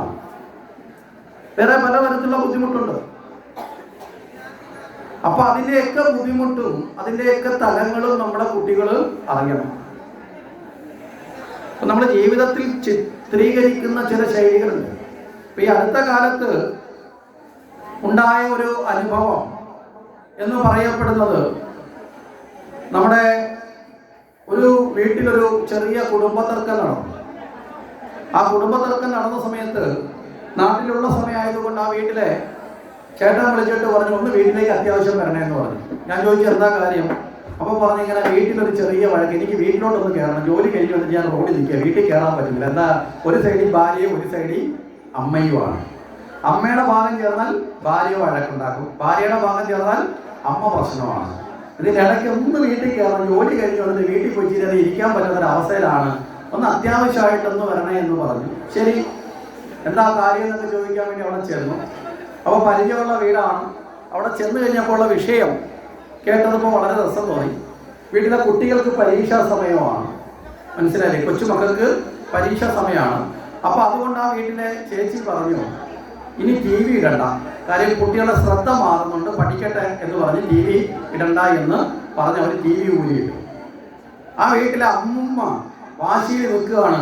അവൾ മനഃപൂർവ്വം ഞാൻ കാണാതിരിക്കാൻ വേണ്ടി മാത്രമാണ് അവള് ടി വി ഓഫ് ചെയ്തത്. അല്ലാതെ തന്നെ ഇവിടെ കൊച്ചുങ്ങൾ പഠിക്കത്തൊന്നുമില്ല, കൊള്ളാത്ത അവന്മാർ അല്ലെങ്കിൽ പഠിക്കാത്തവന്മാരാണ്. മനസ്സിലായില്ലേ? അപ്പൊ സീരിയലിനോടുള്ള അഡിക്റ്റ് വന്നപ്പോൾ പറഞ്ഞത്, എനിക്ക് കാണാതിരിക്കാൻ വേണ്ടി മാത്രം ഒരു കാരണം കണ്ടുപിടിച്ചതാണ്. പിന്നെ ഇവിടെ മക്കൾ പഠിച്ചെങ്കിൽ ഇനി കളക്ടറാവാൻ പോലും എന്നൊക്കെയാണ് ആരുടെ ചോദ്യം? ഈ സ്വന്തം മകന്റെ മക്കളാണ്. ആ ബോധം നഷ്ടപ്പെട്ടു. എന്താ കാര്യം? മറ്റൊന്നിനോട് പ്രേമം വന്നു, അറ്റാച്ച്മെന്റ് വന്നു. അപ്പൊ ഇവര് പറഞ്ഞു അതല്ല, പരീക്ഷയാണ്. അപ്പൊ നമുക്ക് പരീക്ഷ നമ്മൾ തള്ളിക്കളയാൻ പറ്റില്ല. അവസാനം രണ്ടു കൂട്ടരും കാര്യമൊക്കെ പറഞ്ഞു, പരീക്ഷ കഴിയുന്നത് എന്തായാലും ഇടണ്ടെന്നൊക്കെ പറഞ്ഞ് ഈ അമ്മയെടുത്ത് ഇതൊക്കെ പറഞ്ഞ് ബോധിപ്പിച്ച് അവസാനം ഈ ചേച്ചിയോട് പറഞ്ഞ് വേറെ തരത്തിലൊന്നുമല്ല, കുട്ടികൾ പരീക്ഷയ്ക്ക് പോകുന്ന സമയത്ത് ഇട്ടോട്ടെ, ക്ലാസ്സിൽ പോകുന്ന സമയത്ത് ആ സമയത്ത് പകൽ വേണമെങ്കിൽ ഇട്ട് കണ്ടോട്ടെ, പക്ഷെ രാത്രിയിൽ പഠിക്കുന്ന സമയത്ത് തൽക്കാലം എന്തായാലും വേണ്ട എന്നൊരു ഉടമ്പടി വെച്ചു. പകുതിയാക്കി. പകലുള്ള സമയത്ത് കാണാം, അല്ലാത്തപ്പോൾ കാണണം എന്നൊക്കെ ഒരു ഉടമ്പടി വെച്ചിട്ട് ഇങ്ങോട്ട് ഇറങ്ങിയപ്പോൾ അമ്മ പറഞ്ഞത്, മോനെ നീ പറഞ്ഞതൊക്കെ ഞാൻ അനുസരിക്കാൻ കുഴപ്പമില്ല, നീ വന്ന് പറയുമ്പോൾ ഞാൻ കേട്ടില്ല എന്നൊരു പേരുദോഷം വേണ്ട, എന്നാലും അവളൊന്നും ആലോചിക്കണം, ഞാനിനി എത്ര കാലം ഇത് കാണാനാ. പറഞ്ഞു മനസ്സിലായില്ലേ? ഇവിടെ നഷ്ടപ്പെടുന്നത് എന്താണെന്നും കാണേണ്ടത് എന്താണെന്നും ചിന്തിക്കാനുള്ള ബോധം പോലും പലപ്പോഴും നമുക്കൊക്കെ നഷ്ടപ്പെടും. പണ്ടൊക്കെ നമ്മുടെ വീടുകളിൽ സന്ധ്യയ്ക്ക് നാമജപം മുഴങ്ങുമായിരുന്നു, അല്ലേ? ശരിയല്ലേ? ഇന്നോ പണ്ട് നാമം ജപിച്ച് വീട്ടിലെ കുടുംബകാര്യത്തെക്കുറിച്ച് ഓർത്ത് ഭഗവാന്റെ മുമ്പിലിരിക്കുമ്പോഴാണ് നമ്മുടെ അമ്മമാരുടെ കണ്ണീര് വരുന്നത്, അല്ലേ? ഇന്ന് ഭഗവാനെ അവിടെ വിളക്ക് കത്തിച്ച് കഴിഞ്ഞിട്ട് ഒരു മിഷൻ വെച്ചിട്ടുണ്ട്. മിഷൻ ഇങ്ങനെ തിരിച്ചു കൊടുക്കുക. മിഷൻ അവിടെ നിന്ന് നമ ശിവായ നമ ശിവായ നമ ശിവായ നമ ശിവായ ചെല്ലും. ഇച്ചിരി കഴിഞ്ഞ് ബോറടിക്കുമ്പോൾ ഞാൻ തിരിച്ചു കൊടുക്കും നാരായണ നാരായണ. മിഷന് മോക്ഷം കിട്ടും. അമ്മമാർ ഇപ്പുറത്ത് വന്ന് സീരിയൽ നോക്കിയിരുന്ന് കരയും. ആർക്ക് വേണ്ടി? അതിലെ നടിക്ക് വേണ്ടി. അവർ നടിച്ചിട്ട് തിരിച്ചോട്ട് കാശ് മേടിച്ച് വീട്ടിൽ പോയി സുഖമായിട്ട് ജീവിക്കും. ആരുടെ ജീവിതം കുട്ടിച്ചോറാവും? കലയായും ജീവിതത്തെയായും വേർതിരിച്ച് കാണാൻ മനസ്സിലായില്ലേ? നമ്മൾ ഓരോന്നിനെയും കൃത്യമായിട്ട് നമ്മളോട് പറഞ്ഞത് ഏറ്റവും നല്ല സൗഹൃദങ്ങളും ഏറ്റവും നല്ല സ്വഭാവങ്ങളും ഒക്കെ നമ്മുടെ കുഞ്ഞുങ്ങൾക്ക് അച്ഛനും അമ്മയും പകർന്നു കൊടുക്കുന്നതിനൊരു പ്രത്യേകതയുണ്ട്. ഇവിടെ പറഞ്ഞു രുക്മിണിയുടെ സ്വഭാവം നേരെ വിപരീതമാണ്, രുക്മിണി നേരെ വിപരീതം, ഓപ്പോസിറ്റുമാണ്. അപ്പൊ വിവാഹാദി കാര്യങ്ങളെ കുറിച്ചുള്ള ചർച്ചകൾ തുടങ്ങി. ഇതിനിടയ്ക്ക് ആ ചർച്ചകൾ വന്നപ്പോൾ ഇതിനു മുമ്പ് തന്നെ രുക്മിണിക്ക് കൃഷ്ണനോട് ഇഷ്ടം വന്നിട്ടുണ്ട്. എങ്ങനെ വന്നു എന്ന് ചോദിച്ചാൽ നമ്മൾ മുമ്പേ പറഞ്ഞു കൃഷ്ണൻ നേരിട്ട് കണ്ടിട്ടില്ല, അല്ലേ? നേരിട്ട് കാണാത്ത അറിയാത്ത ഒരാളിനോട് എങ്ങനെ ഇഷ്ടം വരാൻ സാധിക്കുന്നത്? ഇവിടെ കുട്ടിക്കാലം തൊട്ടേ രുക്മിണി സമയം കിട്ടുന്ന സമയത്തൊക്കെ തൻ്റെ അച്ഛൻ്റെ അടുത്ത് പോയി ആ മടിയിൽ രാജസദസ്സിൽ പോയി ഇരിക്കാറുണ്ട്. അങ്ങനെ ഇരിക്കുന്ന സമയത്തൊക്കെ ഈ ദേശാടനം ചെയ്തു വരുന്ന മഹാത്മാക്കൾ രാജാവിനെ കാണാൻ വരും. അതിലെ പ്രമുഖനാണ് നാരദൻ. ഇവരൊക്കെ ഇങ്ങനെ നാട് ചുറ്റി വരുന്നവരാണ്. അന്ന് ഇതുപോലെയുള്ള മാധ്യമങ്ങളില്ലാത്തത് കൊണ്ട് ഇവരാണ് ലോക വാർത്തകളൊക്കെ പറയുന്നത്, മനസ്സിലായില്ലേ? ഇവർ വരുന്ന സമയത്ത് രാജാവ് ചോദിക്കും, ഭീഷ്മകൻ നാരദ മഹർഷി ലോക വൃത്താന്തം എന്തൊക്കെയുണ്ട് കേൾക്കട്ടെ, പറയൂ, ലോകത്ത് സംഭവങ്ങളൊക്കെ പറയുമ്പോൾ നാരദരെ ആദ്യം ആരംഭിക്കുന്നത് ആരെ കുറിച്ചിട്ടാണ്? കൃഷ്ണനെ കുറിച്ചിട്ടാണ്. കാരണം ആ കാലഘട്ടത്തിൽ ജീവിക്കുന്നതിൽ ഏറ്റവും യോഗ്യനായ ആളിനെ കുറിച്ചല്ലേ ആദ്യം പറയുന്നത്, അല്ലേ? കൃഷ്ണനെ കുറിച്ച് പറഞ്ഞു തുടങ്ങും. കൃഷ്ണനെ കുറിച്ച് പറഞ്ഞു കഴിഞ്ഞിട്ട് മറ്റുള്ളവരെ കുറിച്ച് പറയാൻ പോകുമ്പോഴത്തേക്ക് രുക്മിണി തടസ്സം നിൽക്കും. രുക്മിണി പറയും വേണ്ട, വീണ്ടും കൃഷ്ണനെ കുറിച്ച് പറഞ്ഞാൽ മതി. കാര്യം കൃഷ്ണനെ കുറിച്ച് കേൾക്കുന്നതിന് രുക്മിണിക്ക് ഒരു ഇഷ്ടമാണ്, മനസ്സിലായില്ലേ? അതിനോടൊരു താല്പര്യം വർദ്ധിച്ചു പോകും. നാരദന് പോകാൻ നേരത്ത് വളരെ വിഷമത്തോടു കൂടി യാത്രയാക്കും. അടുത്ത തവണ നാരദൻ വരുന്നത് കാണുമ്പോൾ തന്നെ രുക്മിണി ഓടിച്ചെന്നിട്ട് നേരെ നാരദനോട് ചോദിക്കും, എന്നിട്ട് എന്തായി? നാരദന് പകച്ചു പോകും, കാരണം പോയിട്ട് മാസം കഴിഞ്ഞാണ് വരുന്നത്. അവിടെയാണ് വന്ന് ചോദിക്കുന്നത്, എന്നിട്ട് എന്തായി? നാരദൻ ചോദിക്കും, എന്തെന്താവാനാ? അല്ല, ആ പൂതനയെ കൊന്നിട്ടെ പിന്നെന്താ എന്നാ ചോദിച്ചത്, മനസ്സിലായില്ലേ? അപ്പൊ നാരദന് പറയാം, അത് കഴിഞ്ഞ് ഷടകാസുരം വന്നു. ഇതിന്റെ കഥ പറഞ്ഞിട്ട് നാരദന് വീണ്ടും കാത്തിരിക്കും, മനസ്സിലായില്ലേ? ഇങ്ങനെ നാരദനിൽ നിന്ന് മാത്രമല്ല, പിന്നെ വരുന്നവരെല്ലാവരും ആരെ കുറിച്ച് പറയണം? കൃഷ്ണനെ കുറിച്ച് തന്നെ പറയണം. ഇത് മുഴുവൻ കേൾക്കുന്ന സമയത്ത് എല്ലാം മറന്ന് രുക്മിണി ആ കഥ കേട്ടിങ്ങനെ ഇരിക്കും കൃഷ്ണനെ കുറിച്ച്. ഇനി ഇത് കേട്ട് കഴിഞ്ഞാലോ പിന്നീടുള്ള സമയം മുഴുവൻ രുക്മിണി തോഴിമാരെ വിളിച്ചിരുത്തിയിട്ട് അവരോട് കൃഷ്ണനെ കുറിച്ച് പറഞ്ഞു കൊടുക്കും, മനസ്സിലായില്ലേ? ഇങ്ങനെ കൃഷ്ണൻ എന്ന് പറയുന്ന ആള് മധുരയിലുണ്ട്. അയാൾ കംസനെ വധിച്ചു, ഗോവർദ്ധന പർവ്വതത്തെ ഉയർത്തി, കാടുന്തിയിൽ നടനമാടി, ഗോക്കള മേയിച്ച് നടന്ന ആളാണ്. എന്ത് സുന്ദരനാണെന്ന് അറിയാവോ കാണാൻ. ഓടക്കുള്ളിലൊക്കെ കിട്ടിക്കഴിഞ്ഞാൽ ഭയങ്കര സംഗീതമാണ്, എല്ലാവർക്കും ഇഷ്ടമാണ്. കുഞ്ഞുനാള് തൊട്ടേ എത്ര പെണ്ണുങ്ങളാണെന്നറിയാവോ പുറമെ നടന്നത്. എന്നിട്ടൊന്നും അവളുമാരെ തിരിഞ്ഞു നോക്കിയിട്ടില്ല, അത്രയും ഉള്ള ആളാണെന്നൊക്കെ പറഞ്ഞ് ഇങ്ങനെ ഈ തോഴിമാരോട് പോയി രുക്മിണി പറഞ്ഞു കൊടുക്കും. ഈ തോഴിമാർ ഇത് കേട്ടിട്ട് കയ്യങ്ങ് പോകും. എന്താ കാര്യം? രുക്മിണി, നീ തന്നെ ഇത് 16ാമത്തെ തവണയാ പറയുന്നത്, മനസ്സിലായില്ലേ? ഇനി എങ്ങനെ നിനക്കൊന്നും നിർത്തിക്കൂടെ? രുക്മിണി അറിയാം, അങ്ങനല്ല, ഇനി നിങ്ങൾ കേൾക്കണം. എന്താ? ഇത് പറയുന്നതിൽ രുക്മിണിക്ക് ഒരു ആനന്ദമാണ്, മനസ്സിലായില്ലേ? ഈ പറയുന്ന സമയത്തൊക്കെ രുക്മിണിയുടെ മനസ്സിൽ കൃഷ്ണന്റെ ആ ഒരു സ്മരണ ഉണ്ടാവും. ആ സ്മരണ വരുമ്പോഴത്തേക്ക് ഒരു ബഹുമാനം വരും. ആ ബഹുമാനം ആദരവായി മാറുമ്പോൾ അറിയാതെ രുക്മിണി മനസ്സുകൊണ്ട് കൃഷ്ണനെ നമസ്കരിക്കും, വന്ദിക്കും, മനസ്സിലായില്ലേ? ആ വന്ദിച്ച് ആ ഭഗവാനുമായിട്ടൊരു ബന്ധം ഉണ്ടാവാനുള്ള ആഗ്രഹം ആർക്കുണ്ടായി?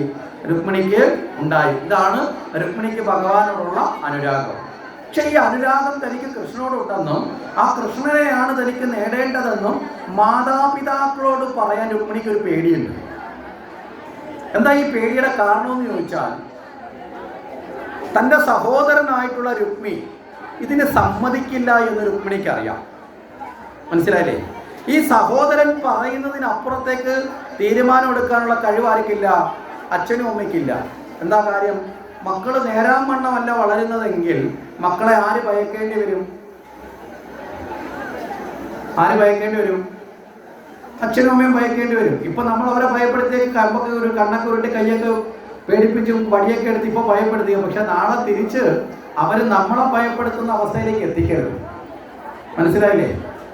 അപ്പൊ അവിടെ കൃത്യമായി നമ്മൾ നേരാൻ വണ്ണം അല്ലെങ്കിൽ അവസാനം ഈ മാതാപിതാക്കളും മക്കളെ ഭയക്കേണ്ടി വരും. ഈ അവസ്ഥയാണ് ആർക്കുള്ളത്? ഇവിടെ ഭീഷ്മകനും അദ്ദേഹത്തിന്റെ ഭാര്യയ്ക്കും ഉള്ളത്. രുക്മിയെ പേടിയാണ്. അപ്പൊ അതുകൊണ്ട് തന്നെ രുക്മി സമ്മതിക്കില്ല. എന്താ രുക്മി സമ്മതിക്കില്ല എന്ന് എടുത്തു പറഞ്ഞ കാര്യം? രുക്മി സർവ്വ ദുർഗുണങ്ങളുള്ള ആളാണ്. അതുകൊണ്ട് തന്നെ കൃഷ്ണനെ ഒട്ടും ഇഷ്ടവുമല്ല. മനസ്സിലായില്ലേ? ഏറ്റവും മോശപ്പെട്ട ഒരാള്, ആ ആളിന് ഏറ്റവും ഇഷ്ടമില്ലാത്തത് ആരോടായിരിക്കും? നാട്ടിലെ മോശപ്പെട്ട ആൾക്കാർക്ക് ഇഷ്ടമില്ലാത്തത് ആരോടായിരിക്കും? നല്ല ആൾക്കാരോടായിരിക്കും അല്ലേ?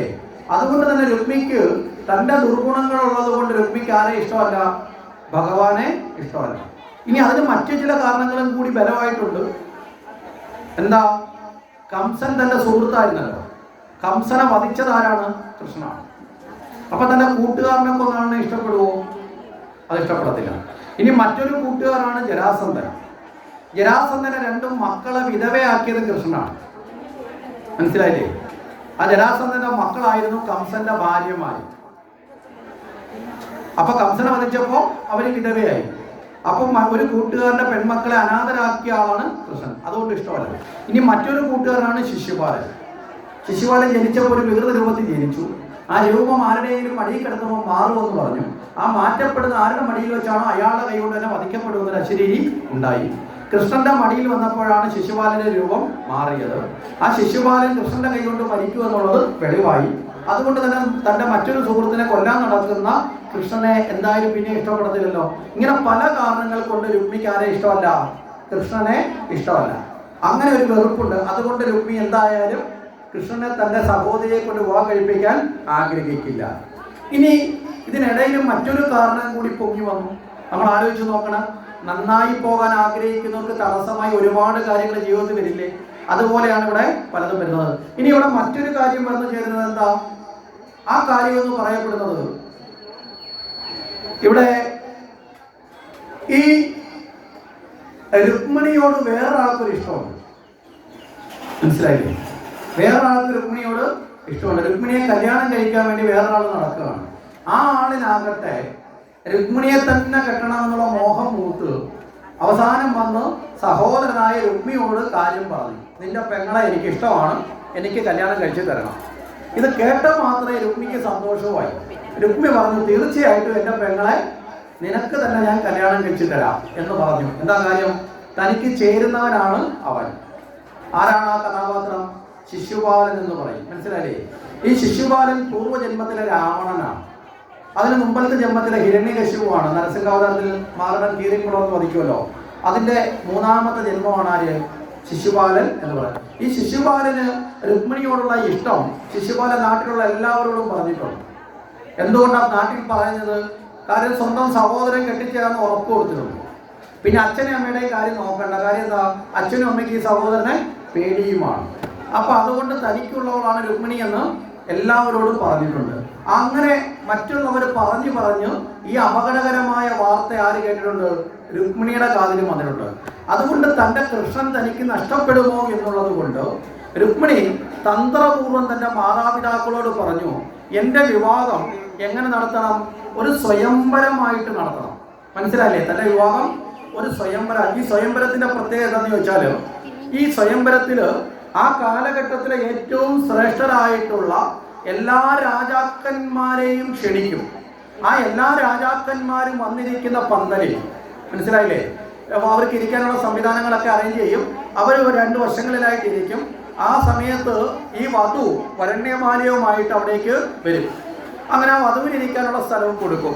അവർ വന്നവിടെ ഇരുന്ന് കഴിഞ്ഞാൽ ഈ രാജാക്കന്മാരെ കുറിച്ചിട്ടുള്ള കാര്യങ്ങളൊക്കെ അവിടെ ഓരോ രാജാക്കന്മാരെ കുറിച്ചോ അവരുടെ വിവരങ്ങളെ കുറിച്ചോ അവിടെ പറയും.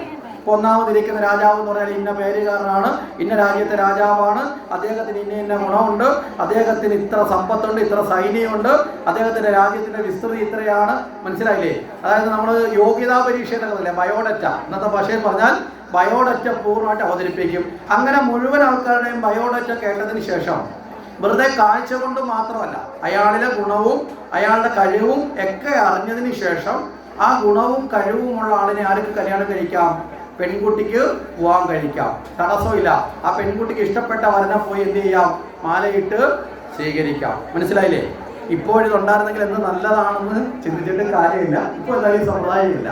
ശരി, അങ്ങനെ ഒരു സമ്പ്രദായമാണ് സ്വയംവരം. അപ്പൊ ഇവിടെ രുക്മിണിയുടെ മനസ്സിലെ ആഗ്രഹം എന്താ? എന്തായാലും യോഗ്യരായ ആൾക്കാരെ ഒക്കെ ക്ഷണിക്കുമ്പോൾ തീർച്ചയായിട്ടും അതിനകത്ത് ആര് പെടും? ശ്രീകൃഷ്ണൻ പെടും. കാരണം ശ്രീകൃഷ്ണനെ ഒഴിച്ചു നിർത്തിക്കൊണ്ട് യോഗ്യരായ ആരെയും തിരഞ്ഞെടുക്കാൻ സാധിക്കില്ല.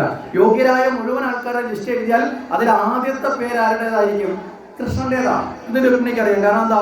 വന്ന മഹാത്മാക്കളെല്ലാം പറഞ്ഞു പുകഴ്ത്തിയിട്ടുള്ളത് കൃഷ്ണന്റെ പേരാണ്. അപ്പൊ അതിനുവേണ്ടി പറഞ്ഞു. രുക്മിയും ഈ വിവരം പറഞ്ഞു. രുക്മി പറഞ്ഞു കുഴപ്പമില്ല, അവളുടെ ആഗ്രഹമല്ലേ, സ്വയംവരമായിട്ട് നടത്താം. ശിശുപാലന് ഓടിപ്പിടിച്ചു വന്നു. രുക്മിയോട് ചോദിച്ചു, എന്തൊരു ചതിയാ, എനിക്ക് കല്യാണം കഴിച്ചു തരാന്ന് പറഞ്ഞിട്ട് ഇനിയിപ്പോ സ്വയംവരം നടത്തി അവള് വേറെ ആരുടെയെങ്കിലും കരുതി മാലയിട്ടാലോ? രുക്മി പറഞ്ഞു, അതൊന്നും നടക്കത്തില്ലെന്നേ, അവള് വേറെ ആരുടെയും കരുതി മാല ഇടത്തില്ല. പന്തലിൽ വരെ വരുമ്പോൾ ഞാൻ നിന്റെ കയ്യിൽ പിടിച്ചുകൊണ്ടുവന്ന് തരും, നീ കഴുത്തിലൊക്കെ മാലയിട്ട് കൂടെ കൊണ്ടുപോയി പോകണം. അഥവാ അതിന് തടസ്സം നിൽക്കാൻ ഏതെങ്കിലും ഒരുത്തം വന്നാൽ അവനെ നമുക്ക് അടിച്ചു മോട്ടിക്കാം. മനസ്സിലായില്ലേ? കെട്ടാൻ വരുന്നവനെ അടിച്ചോട്ടി. ഇനി അഥവാ ഇവിടെ ഇതിനിടയിൽ കൂടെ പോയി മാലയിട്ടാൽ വീരപരീക്ഷ എന്ന് പറയുന്നൊരു തത്വം കൂടി ഈ സ്വയംവരത്തിനോട് ചേർന്നുണ്ട്. അവിടെ ആരെങ്കിലും കരുതി മാലയിട്ടാൽ ആ ആളിനോട് യുദ്ധം ചെയ്ത് ആ വധുവിനെ മറ്റൊരാൾക്ക് സ്വന്തമാക്കാം, ധീരനായ ഒരാൾക്ക് സ്വന്തമാക്കാം. അങ്ങനെയാണെങ്കിൽ ശിശുപാലൻ, നീ ധീരനല്ലേ, പേടിക്കേണ്ട ആവശ്യമുണ്ടോ? ശിശുപാലൻ പറഞ്ഞാൽ അങ്ങനെയൊക്കെയുള്ള കാര്യങ്ങളുണ്ടെങ്കിൽ ഞാൻ ഓക്കെയാണ്. എന്നിട്ട് ശിശുപാലൻ ചോദിച്ചു, ചിലപ്പോൾ കൃഷ്ണൻ വന്നാലോ? മനസ്സിലായില്ലേ? രുക്മി പറഞ്ഞു, ഒരു കാരണവശാലും കൃഷ്ണൻ ഇവിടെ വരത്തില്ല, ഉറപ്പും കൊടുത്തു. എന്താ ഈ ഉറപ്പ് കൊടുക്കാനുള്ള കാരണം? ഈ ഉറപ്പ് കൊടുക്കാനുള്ള കാരണം ഈ വിവാഹത്തിന് ക്ഷണിക്കേണ്ട വരന്മാരുടെ ലിസ്റ്റ് തയ്യാറാക്കുന്ന ആളാരാ? രുക്മിയാണ്. ക്ഷണിച്ചാലല്ലേ വരാൻ പറ്റൂ. അച്ഛനോട് പറഞ്ഞു ബാക്കി സദ്യയുടെയും പന്തലിൻ്റെയൊക്കെ കാര്യം ചെയ്യുക, വരുന്നവർക്കൊക്കെ താമസിക്കാനുള്ള കാര്യങ്ങളൊക്കെ ഒരുക്കുക. ഇവിടെ വരന്മാരെ ക്ഷണിക്കുന്ന കാര്യം ഞാൻ നോക്കിക്കോളാം. രുക്മി ക്ഷണിക്കാൻ പോയ ആൾക്കാരോട് കൃത്യമായിട്ട് പറഞ്ഞു, നിങ്ങൾ എവിടൊക്കെ പോയി ഏതാളിനെ ക്ഷണിച്ചുകൊണ്ട് വന്നാലും ഒരു കാരണവശാലും യാദവ കുലത്തിലുള്ള ഒറ്റ ഒരുത്തനെയും വിളിക്കരുത്. മനസ്സിലായില്ലേ? ഒരു കാരണം ഇവർക്ക് ക്ഷണക്കത്ത് കൊടുത്താണ് ഈ രാജാക്കന്മാരെ ക്ഷണിക്കുന്നത്. ഇത്രാം തീയതി ഇന്ന സമയത്ത് ഇന്ന സ്ഥലത്ത് വെച്ച് എൻ്റെ മകളുടെ സ്വയംവരം നടത്താൻ ആഗ്രഹിക്കുന്നുണ്ട്, എൻ്റെ മകൾക്ക് ഇന്ന ഗുണങ്ങളുണ്ട്, ഇന്ന രീതിയിലാണ്, അങ്ങനെയുള്ള എൻ്റെ മകളെ വിവാഹം കഴിക്കാൻ ആഗ്രഹിക്കുന്നു എങ്കിൽ താങ്കൾ അവിടേക്ക് എത്തണം. മനസ്സിലായില്ലേ? ആഗ്രഹിക്കുന്നുണ്ടെങ്കിൽ എത്തണമെന്നാണ്. ആഗ്രഹിച്ചു വരാം. അങ്ങനെ വന്ന ആളിനെ പെൺകുട്ടിക്ക് ഇഷ്ടപ്പെട്ടാൽ വിവാഹം കഴിക്കും, ഇല്ലെങ്കിൽ വന്ന ആൾക്ക് സദ്യ കൊണ്ടിട്ട്, മനസ്സിലായോ, വന്ന ആൾക്ക് പോകാം. ഇത്രയാണ് ഇതിന്റെ രീതി. ഇവിടെ ആരെ വിളിച്ചിട്ടില്ല? കൃഷ്ണനെയോ ബലരാമനെയോ യാദവ കുലത്തിലുള്ള ഒരാളിനെ പോലും രുക്മി വിളിക്കണ്ട എന്ന് കൃത്യമായി പറഞ്ഞു. അതുകൊണ്ട് ശിശുപാലനോട് പറഞ്ഞു, നീ പേടിക്കണ്ട. പിന്നെയോ ശിശുപാലനോട് പറഞ്ഞു, നീ നാടൊട്ടൊക്കെ കിട്ടുന്ന ആൾക്കാരത്തൊക്കെ പറയും, എന്താ, രുക്മിണി എനിക്കുള്ളതാണ്, രുക്മിണിയെ ഞാനാണ് കെട്ടാൻ പോകുന്നത്, അതിനാല് സഹോദരനായി രുക്മി സമ്മതിച്ചിട്ടുണ്ടെന്നുള്ള കാര്യം കൊണ്ട് നീ പറഞ്ഞോളാൻ പറഞ്ഞു. ഇത് പരസ്യപ്പെടുത്തിയാൽ ശിശുപാലനെ രുക്മിയെ പേടിയുള്ള ആരും ഇവിടെ വരില്ല. മനസ്സിലായില്ലേ? കാര്യം ശിശുപാലനെ നാട്ടിലുള്ള എല്ലാവർക്കും പേടിയാണ്, അത്ര പരാക്രമിയാണ്, അങ്ങനെയുള്ളവരും വരില്ല. അപ്പം ആൾക്കാർ ഇവിടേക്ക് അഥവാ മോഹം ഉണ്ടെങ്കിൽ പോലും ജീവനിൽ കൊതിയുള്ളവർ വരുമോ? മനസ്സിലായില്ലേ? അപ്പം നേടിക്കഴിഞ്ഞ് ജീവൻ വേണമല്ലോ. രുക്മിയെ കെട്ടിയാൽ മാത്രം പോലെ ജീവിച്ചിരിക്കണ്ടേ. അഥവാ വന്ന് കെട്ടിക്കഴിഞ്ഞാൽ അപ്പോഴേ ശിശുപാലൻ തലകണ്ടിക്കുമെന്ന് പേടിയുള്ളവർ വരില്ല. അപ്പൊ അതുകൊണ്ട് ആ പ്രശ്നം പരിഹരിച്ചു താൽക്കാലികമായി. അങ്ങനെ ഈ സ്വയംവരത്തിലുള്ള ഒരുക്കങ്ങളൊക്കെ തുടങ്ങി. ഈ സ്വയംവരത്തിന് 2 ദിവസം മാത്രമുള്ളപ്പോൾ ഒരു തോഴി ഓടി വന്ന് രുക്മിണിയുടെ ചെവിയിൽ ഒരു രഹസ്യം പറഞ്ഞു, നീ അറിഞ്ഞില്ലേ, എന്താ, ശ്രീകൃഷ്ണനെ വിളിച്ചിട്ടില്ല. ഈ തോഴിമാരി രഹസ്യം മുഴുവൻ ചോർത്തിയെടുക്കുന്ന ആൾക്കാരാ. മനസ്സിലായില്ലേ? അവിടെ പോയിട്ട് നേരെ രുക്മിയുടെ ചെന്ന് രുക്മി എന്ന് സുഖിപ്പിച്ച് 2 കൊഞ്ചി കുഴഞ്ഞ് വർത്താനമൊക്കെ പറഞ്ഞ് രുക്മിയുടെ മനസ്സിലിരിക്കുന്ന മൊത്തം രുക്മി ഇച്ചിരി അടിക്കുമ്പോൾ വിളിച്ചു പറയും. രുക്മി അടിയുടെ ആളാ. ഈ മദ്യപിക്കുന്ന ആൾക്കാർക്ക് ചിലർക്ക് അങ്ങനെ ഒരു സ്വഭാവം, ഇച്ചിരി അടിച്ചു കഴിഞ്ഞാൽ ഉള്ളിലുള്ള എല്ലാം പറയും. മനസ്സിലായില്ലേ? അതുകൊണ്ട് തന്നെ ഇപ്പോൾ ഒരു രീതിയുണ്ട്. ചില വീട്ടിലെ അമ്മമാര് മനസ്സിലല്ലേ? മദ്യപിക്കാതെ വന്നാലും പുള്ളിക്കാരൻ ഇച്ചിരി മേടിച്ചു കൊടുക്കുന്നതിനാ ഉള്ളിലുള്ള മൊത്തം വെച്ച് പറയിപ്പിക്കാൻ വേണ്ടിയിട്ട്. അതുകൊണ്ട് ചിലപ്പോൾ നമ്മൾ കണ്ടിട്ടുണ്ട്, ചിലരൊക്കെ ജോലിക്ക് പോകാൻ നാട്ടില് കാശില്ലാത്തതുകൊണ്ട് വെള്ളം അടിക്കാതെ വീട്ടിൽ ഇരിക്കുമ്പോൾ ചോദിക്കും, എന്താ ചേട്ടാ ഒരു വിഷമം, എന്നാ 100 രൂപ ഞാൻ തരാം. കാര്യം എന്താ, ചിലർ അടിച്ചിട്ട് വന്നാലേ ഒരു സ്നേഹമൊക്കെ വരുത്തുള്ളൂ. അങ്ങനെയൊക്കെയുള്ള ശീലങ്ങളുണ്ട്. അപ്പൊ രുക്മിയെ സംബന്ധിച്ചോളം ഇച്ചിരി അടിച്ചു കഴിഞ്ഞാൽ എന്ത് ചെയ്യും? ഉള്ളിൽ കിടക്കുന്നെല്ലാം പുറത്ത് പറയും. അപ്പൊ അങ്ങനെയൊക്കെയുള്ള തന്ത്രത്തിലൂടെ ഈ രുക്മിയുടെ കയ്യിൽ നിന്നുള്ളതൊക്കെ ചോർത്തിയെടുത്തിട്ട് ഈ തോഴിമാർ എന്ന് പറഞ്ഞു, ആരെ വിളിച്ചിട്ടില്ല? കൃഷ്ണനെ വിളിച്ചിട്ടില്ല. ഇനി കൃഷ്ണനെ മാത്രമല്ല, ബലരാമനെ അവിടെയുള്ള ആരെയും വിളിച്ചിട്ടില്ല. മനസ്സിലായില്ലേ? ഇവിടെ കൃഷ്ണനെ വിളിക്കും എന്ന ഒരു ചെറിയ ചിന്ത രുക്മിണിക്കുണ്ടായിരുന്നു. കാരണം എന്ന് വെച്ചാല് ഈ കൃഷ്ണന്റെ കുലവുമായിട്ട് രുക്മിക്ക് ചെറിയൊരു അടുപ്പമുണ്ട്. മുമ്പേ പറഞ്ഞ് ഭഗവാനോട് ശത്രുതയുണ്ട്, പക്ഷെ ഭഗവാന്റെ ജ്യേഷ്ഠനോട് അടുപ്പമുണ്ട്. ആരാ ജ്യേഷ്ഠൻ? ബലരാമൻ. ബലരാമനോട് അടുപ്പം എന്താണെന്ന് വെച്ചാൽ ബലരാമൻ രുക്മിയുടെ ഗുരുവാണ്. മനസ്സിലായില്ലേ? ഈ ഗദായുധം പഠിപ്പിച്ചത് ബലരാമനാണ്. ദുര്യോധനനെയും രുക്മിയൊക്കെ ഗദായുധം പഠിപ്പിച്ചത് ബലരാമൻ. ഇങ്ങനെ ഈ ചെറ കുഴപ്പക്കാരായ ശിഷ്യന്മാരും ബലരാമനുണ്ടായിരുന്നു. അതുകൊണ്ടാണ് ഈ കുരുക്ഷേത്ര യുദ്ധം നടക്കുന്ന സമയത്ത് ബലരാമൻ ആ കുരുക്ഷേത്ര യുദ്ധങ്ങളത്തിൽ എങ്ങും ഇല്ലുണ്ടോ? യുദ്ധം തുടങ്ങുന്നതിന് മുമ്പ് ബലരാമൻ പറയും, ഞാനൊരു തീർത്ഥായാത്രയ്ക്ക് പോവുക, നാട് വിട്ടങ്ങ് പോകും. എന്താ കാര്യം? ഒരു സൈഡിൽ അനിയൻ, മറു സൈഡിൽ തന്റെ ശിഷ്യൻ. മനസ്സിലായില്ലേ? ഒരിടത്ത് ദുര്യോധനൻ, ഒരിടത്ത് കൃഷ്ണൻ. രണ്ടുപേരും തനിക്ക് പ്രിയപ്പെട്ടതാണ് പോയി. തിരിച്ചു വരുന്നത് പിന്നെ എപ്പോഴാണ്? ബലരാമന്റെ തുടയ്ക്ക് അടിയേറ്റ് നിലത്ത് കിടക്കുമ്പോഴാണ്. അത് കണ്ടിട്ട് വരുന്ന കൃഷ്ണന്റെ നേരെ ചാടിക്കൊണ്ടാണ് ബലരാമൻ വരുന്നത്. നീ എന്തിനാടാ ഇങ്ങനെയുള്ള പണിയൊക്കെ ചെയ്യുന്നത്? അവൻ ചെയ്തതിന്റെ ഫലം അവന് കിട്ടി, അതിന് ചേട്ടൻ എന്താ, ചേട്ടന്റെ പണിയോ എന്ന് പറഞ്ഞ് കൃഷ്ണൻ ബലരാമനെ വീണ്ടും സാന്ത്വനിപ്പിക്കുന്നുണ്ട്. അപ്പൊ ഈ ബലരാമന് ഇങ്ങനെ ഒരു കണക്ഷൻ ഉള്ളത് കൊണ്ട് ബലരാമനെ എങ്കിലും വിളിക്കുമെന്ന് ആർക്കറിയാം? രുക്മി ചിന്തിച്ചു. അങ്ങനെ ബലരാമനെ വിളിക്കുകയാണെങ്കിൽ തീർച്ചയായിട്ടും ബലരാമൻ പോകുന്നിടത്തൊക്കെ ആരും പോകാറുണ്ട്? കൃഷ്ണനും പോകാറുണ്ട്. അങ്ങനെങ്കിലും ഒന്ന് വന്നാൽ മതി. ഇതാണ് രുക്മിണിയുടെ ആഗ്രഹം. പക്ഷെ ഇവിടെ ഇതൊന്നും സംഭവിച്ചില്ല. ബലരാമനെയും വിളിച്ചിട്ടില്ല. രുക്മിണി ഇതറിഞ്ഞു, ഞെട്ടിപ്പോയി. ഇനി എന്താ ചെയ്യുന്നത്? ഉടനെ ഉപാധി കാണാൻ ഇനി സമയമില്ല, 2 ദിവസമേ ഉള്ളൂ. രുക്മിണി വളരെ വേഗത്തില് വളരെ വിശ്വസ്തനായ അവിടുത്തെ എല്ലാ ദിവസവും തൊഴുതാൻ പോകുന്ന ക്ഷേത്രത്തിലെ വളരെ അറിവുള്ള പണ്ഡിതരായിട്ടുള്ള, പണ്ഡിതൻ എന്ന വാക്കിനെ കൊണ്ട് ഇവിടെ ഭാഗവത്തിൽ പറയും, ബ്രാഹ്മണ ശ്രേഷ്ഠനെ ദൂതനായി നിശ്ചയിച്ചു. നമ്മൾ ഇടയ്ക്ക് പറഞ്ഞു, ബ്രാഹ്മണൻ എന്ന് പറഞ്ഞാൽ ബ്രഹ്മജ്ഞാനമുള്ളവൻ, ശരിയായ ജ്ഞാനം നേടിയവൻ ആണ്. ആ കാരണം എന്താ? ഒരു വ്യക്തിയുടെ മനോരഥം പോയി മറ്റൊരാളിനോട് പറഞ്ഞ് അത് സമ്മതിപ്പിച്ച് ആ മനോരഥം സാധിപ്പിച്ചെടുക്കണമെങ്കിൽ അതിന് കഴിവില്ലാത്ത ആരെങ്കിലും വിട്ടിട്ട് കാര്യമുണ്ടോ? മനസ്സിലല്ലേ? രുക്മിണിയുടെ ബുദ്ധി ഒന്ന് ആലോചിച്ച് നോക്കാം. കാരണം കൃഷ്ണൻ ഇന്ന് വരെ തനിക്കിങ്ങനെ ഒരു പ്രേമമുള്ളതായിട്ട് കൃഷ്ണൻ അറിയുമോന്ന് പോലും രുക്മിണിക്കും അറിയില്ല.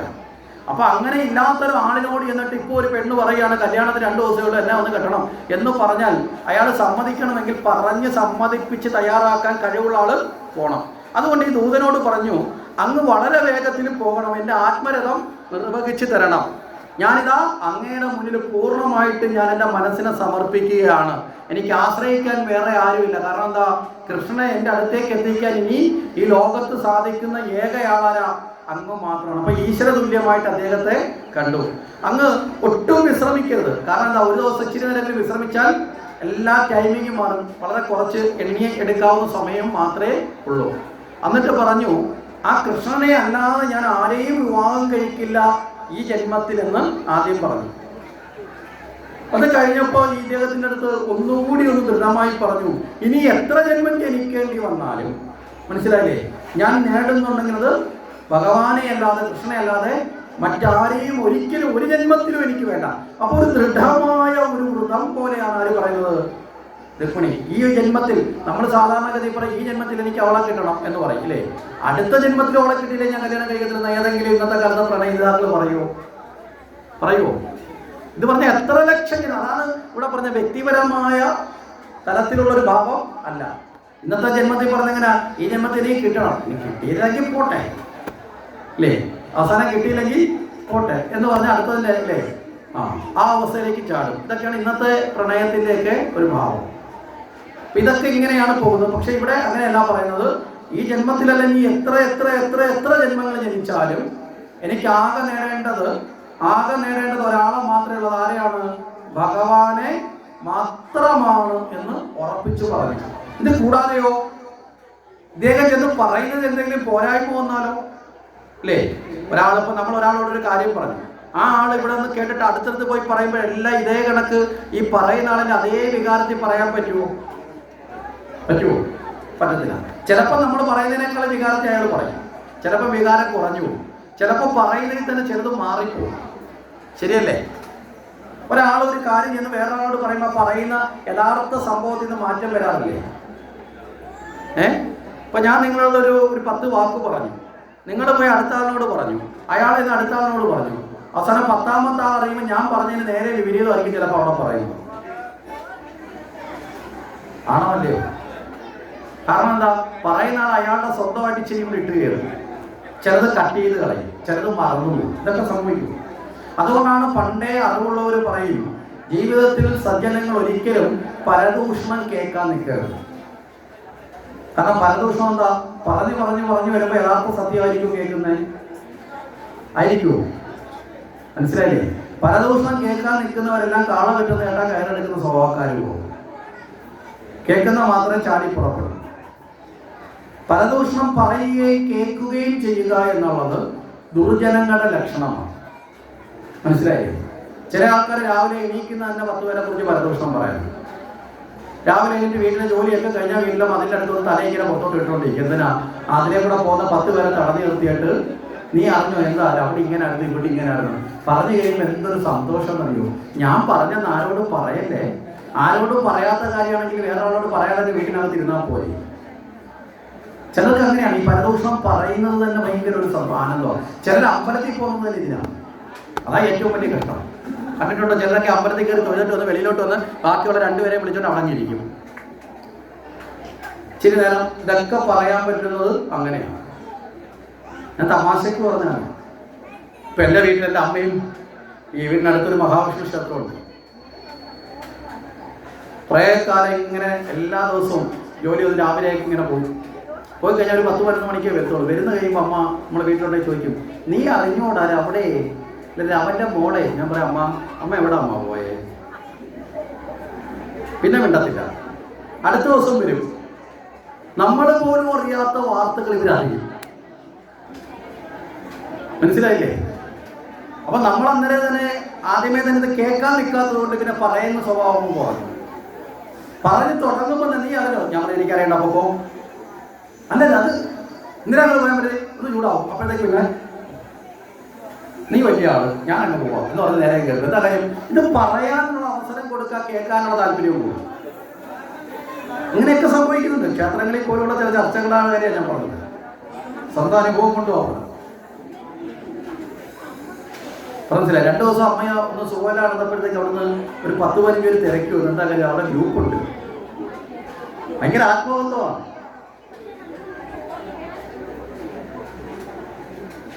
അപ്പൊ ഇതൊക്കെ ഇങ്ങനെ നമ്മൾ എന്ത് എവിടെ എങ്ങനെയാണ് എന്നുള്ള ചിന്തയിലേക്ക് വരാത്തതാണ്. ഇത് നമ്മളിലൊക്കെ ഉണ്ട്. പക്ഷെ ഈ ഗുണം നമ്മൾ കേൾക്കാനുള്ള താല്പര്യം ഉണ്ടാവണം. ക്ഷേത്രത്തിൽ കേൾക്കാനുള്ള താല്പര്യം വേണം. അവിടെ എന്ത് ചെയ്യണം? അവിടെ ഇരുന്നു കൊണ്ട് അറിയാവുന്ന ഒരാൾ ഭഗവാനെ കുറിച്ച് പറയും. മനസ്സിലായില്ലേ? മറ്റുള്ളവർ കേൾക്കട്ടെ. അപ്പൊ അതൊരു നല്ല ഗുണമായി മാറും. പറഞ്ഞാൽ വ്യത്യാസം മനസ്സിലായില്ലേ? ചെയ്യുന്ന പ്രവൃത്തി ഒന്നും തന്നെയാണ് കേൾക്കുക. നല്ലത് കേൾക്കാൻ അതിന്റെ ഗുണം ഉണ്ടാവും, മറ്റുള്ളത് കേട്ടാൽ അതിന്റെ ദോഷം ഉണ്ടാവും. അവിടെ നാമസങ്കീർത്തനങ്ങൾ ചെയ്യുക, അപ്പൊ അത് ഗുണമുണ്ടാവും. അതിലൂടെ ഒരു കൂട്ടായ്മ ഉണ്ടാവട്ടെ, അത് ഗുണമുണ്ടാവും. നേരെ മറിച്ച് നാട്ടിലെ മുഴുവൻ വാർത്തകളും ചർച്ച ചെയ്യുന്ന ചർച്ചാ കേന്ദ്രമാക്കി കഴിഞ്ഞാൽ അതുകൊണ്ട് ഗുണം വല്ലതും ഉണ്ടോ? അത് മനസ്സിലായില്ലേ? അത് നമ്മളെ മോശമാക്കും. അപ്പൊ ഇവിടെ ഒരു കാരണവശാലും അതുകൊണ്ട് കേൾക്കുന്ന അതേ വികാരത്തിൽ കൊടുക്കണമെന്നില്ല. അതുകൊണ്ട് രുക്മിണി അതും കൂടെ ചിന്തിച്ചു. രുക്മിണി ഒരു പ്രേമലേഖനം കൂടി എഴുതി. അതാവുമ്പോൾ പിന്നെ വാക്കുകളൊന്നും നഷ്ടപ്പെട്ടു പോലല്ലോ. ഈ പ്രേമലേഖനം ആരെ കൈ കൊടുത്തു? ദൂതനിലേക്ക് കൊടുത്തു. ഇത് കൊടുത്തിട്ട് വേണം ബാക്കി കാര്യങ്ങൾ പറയാൻ. ദൂതൻ വളരെ വേഗത്തിലെത്തി, കൃഷ്ണന്റെ അടുത്തെത്തി. കൃഷ്ണൻ ചോദിച്ചു, എന്താ എവിടെ നിന്നാണെന്നൊക്കെ ചോദിച്ചു. ഞങ്ങൾ വിദർഭേന്ന് വരികയാണ്. ശരി, ഇരിക്കും എന്നൊക്കെ പറഞ്ഞു. അദ്ദേഹത്തെ സൽക്കരിച്ചു. കാരണം അതിഥി ദേവോ ഭവ, അതിഥിയെ സൽക്കരിച്ചു. എന്തിനാണ് വന്നത്? അതെ, അവിടെ വിദർഭയിലെ രാജാവായ രുക്മിണിയുണ്ട്. കേൾക്കട്ടെ. ആ രുക്മിണിയുടെ വിവാഹമാണ്, സ്വയംവരമാണ് മറ്റന്നാള്. കൃഷ്ണൻ പറഞ്ഞത് നല്ലതാണ്. കാരണം കുട്ടികൾ വളർന്നു വരുമ്പോൾ അവർക്ക് ഇഷ്ടമുള്ള ആ വരനെ സ്വീകരിക്കാനുള്ള അനുവാദമൊക്കെ ഉണ്ടെങ്കിൽ അത് ആ കുട്ടിക്ക് ലഭിക്കുന്ന ഒരു ഭാഗ്യമാണ് എന്നൊക്കെ ആര് പറഞ്ഞു?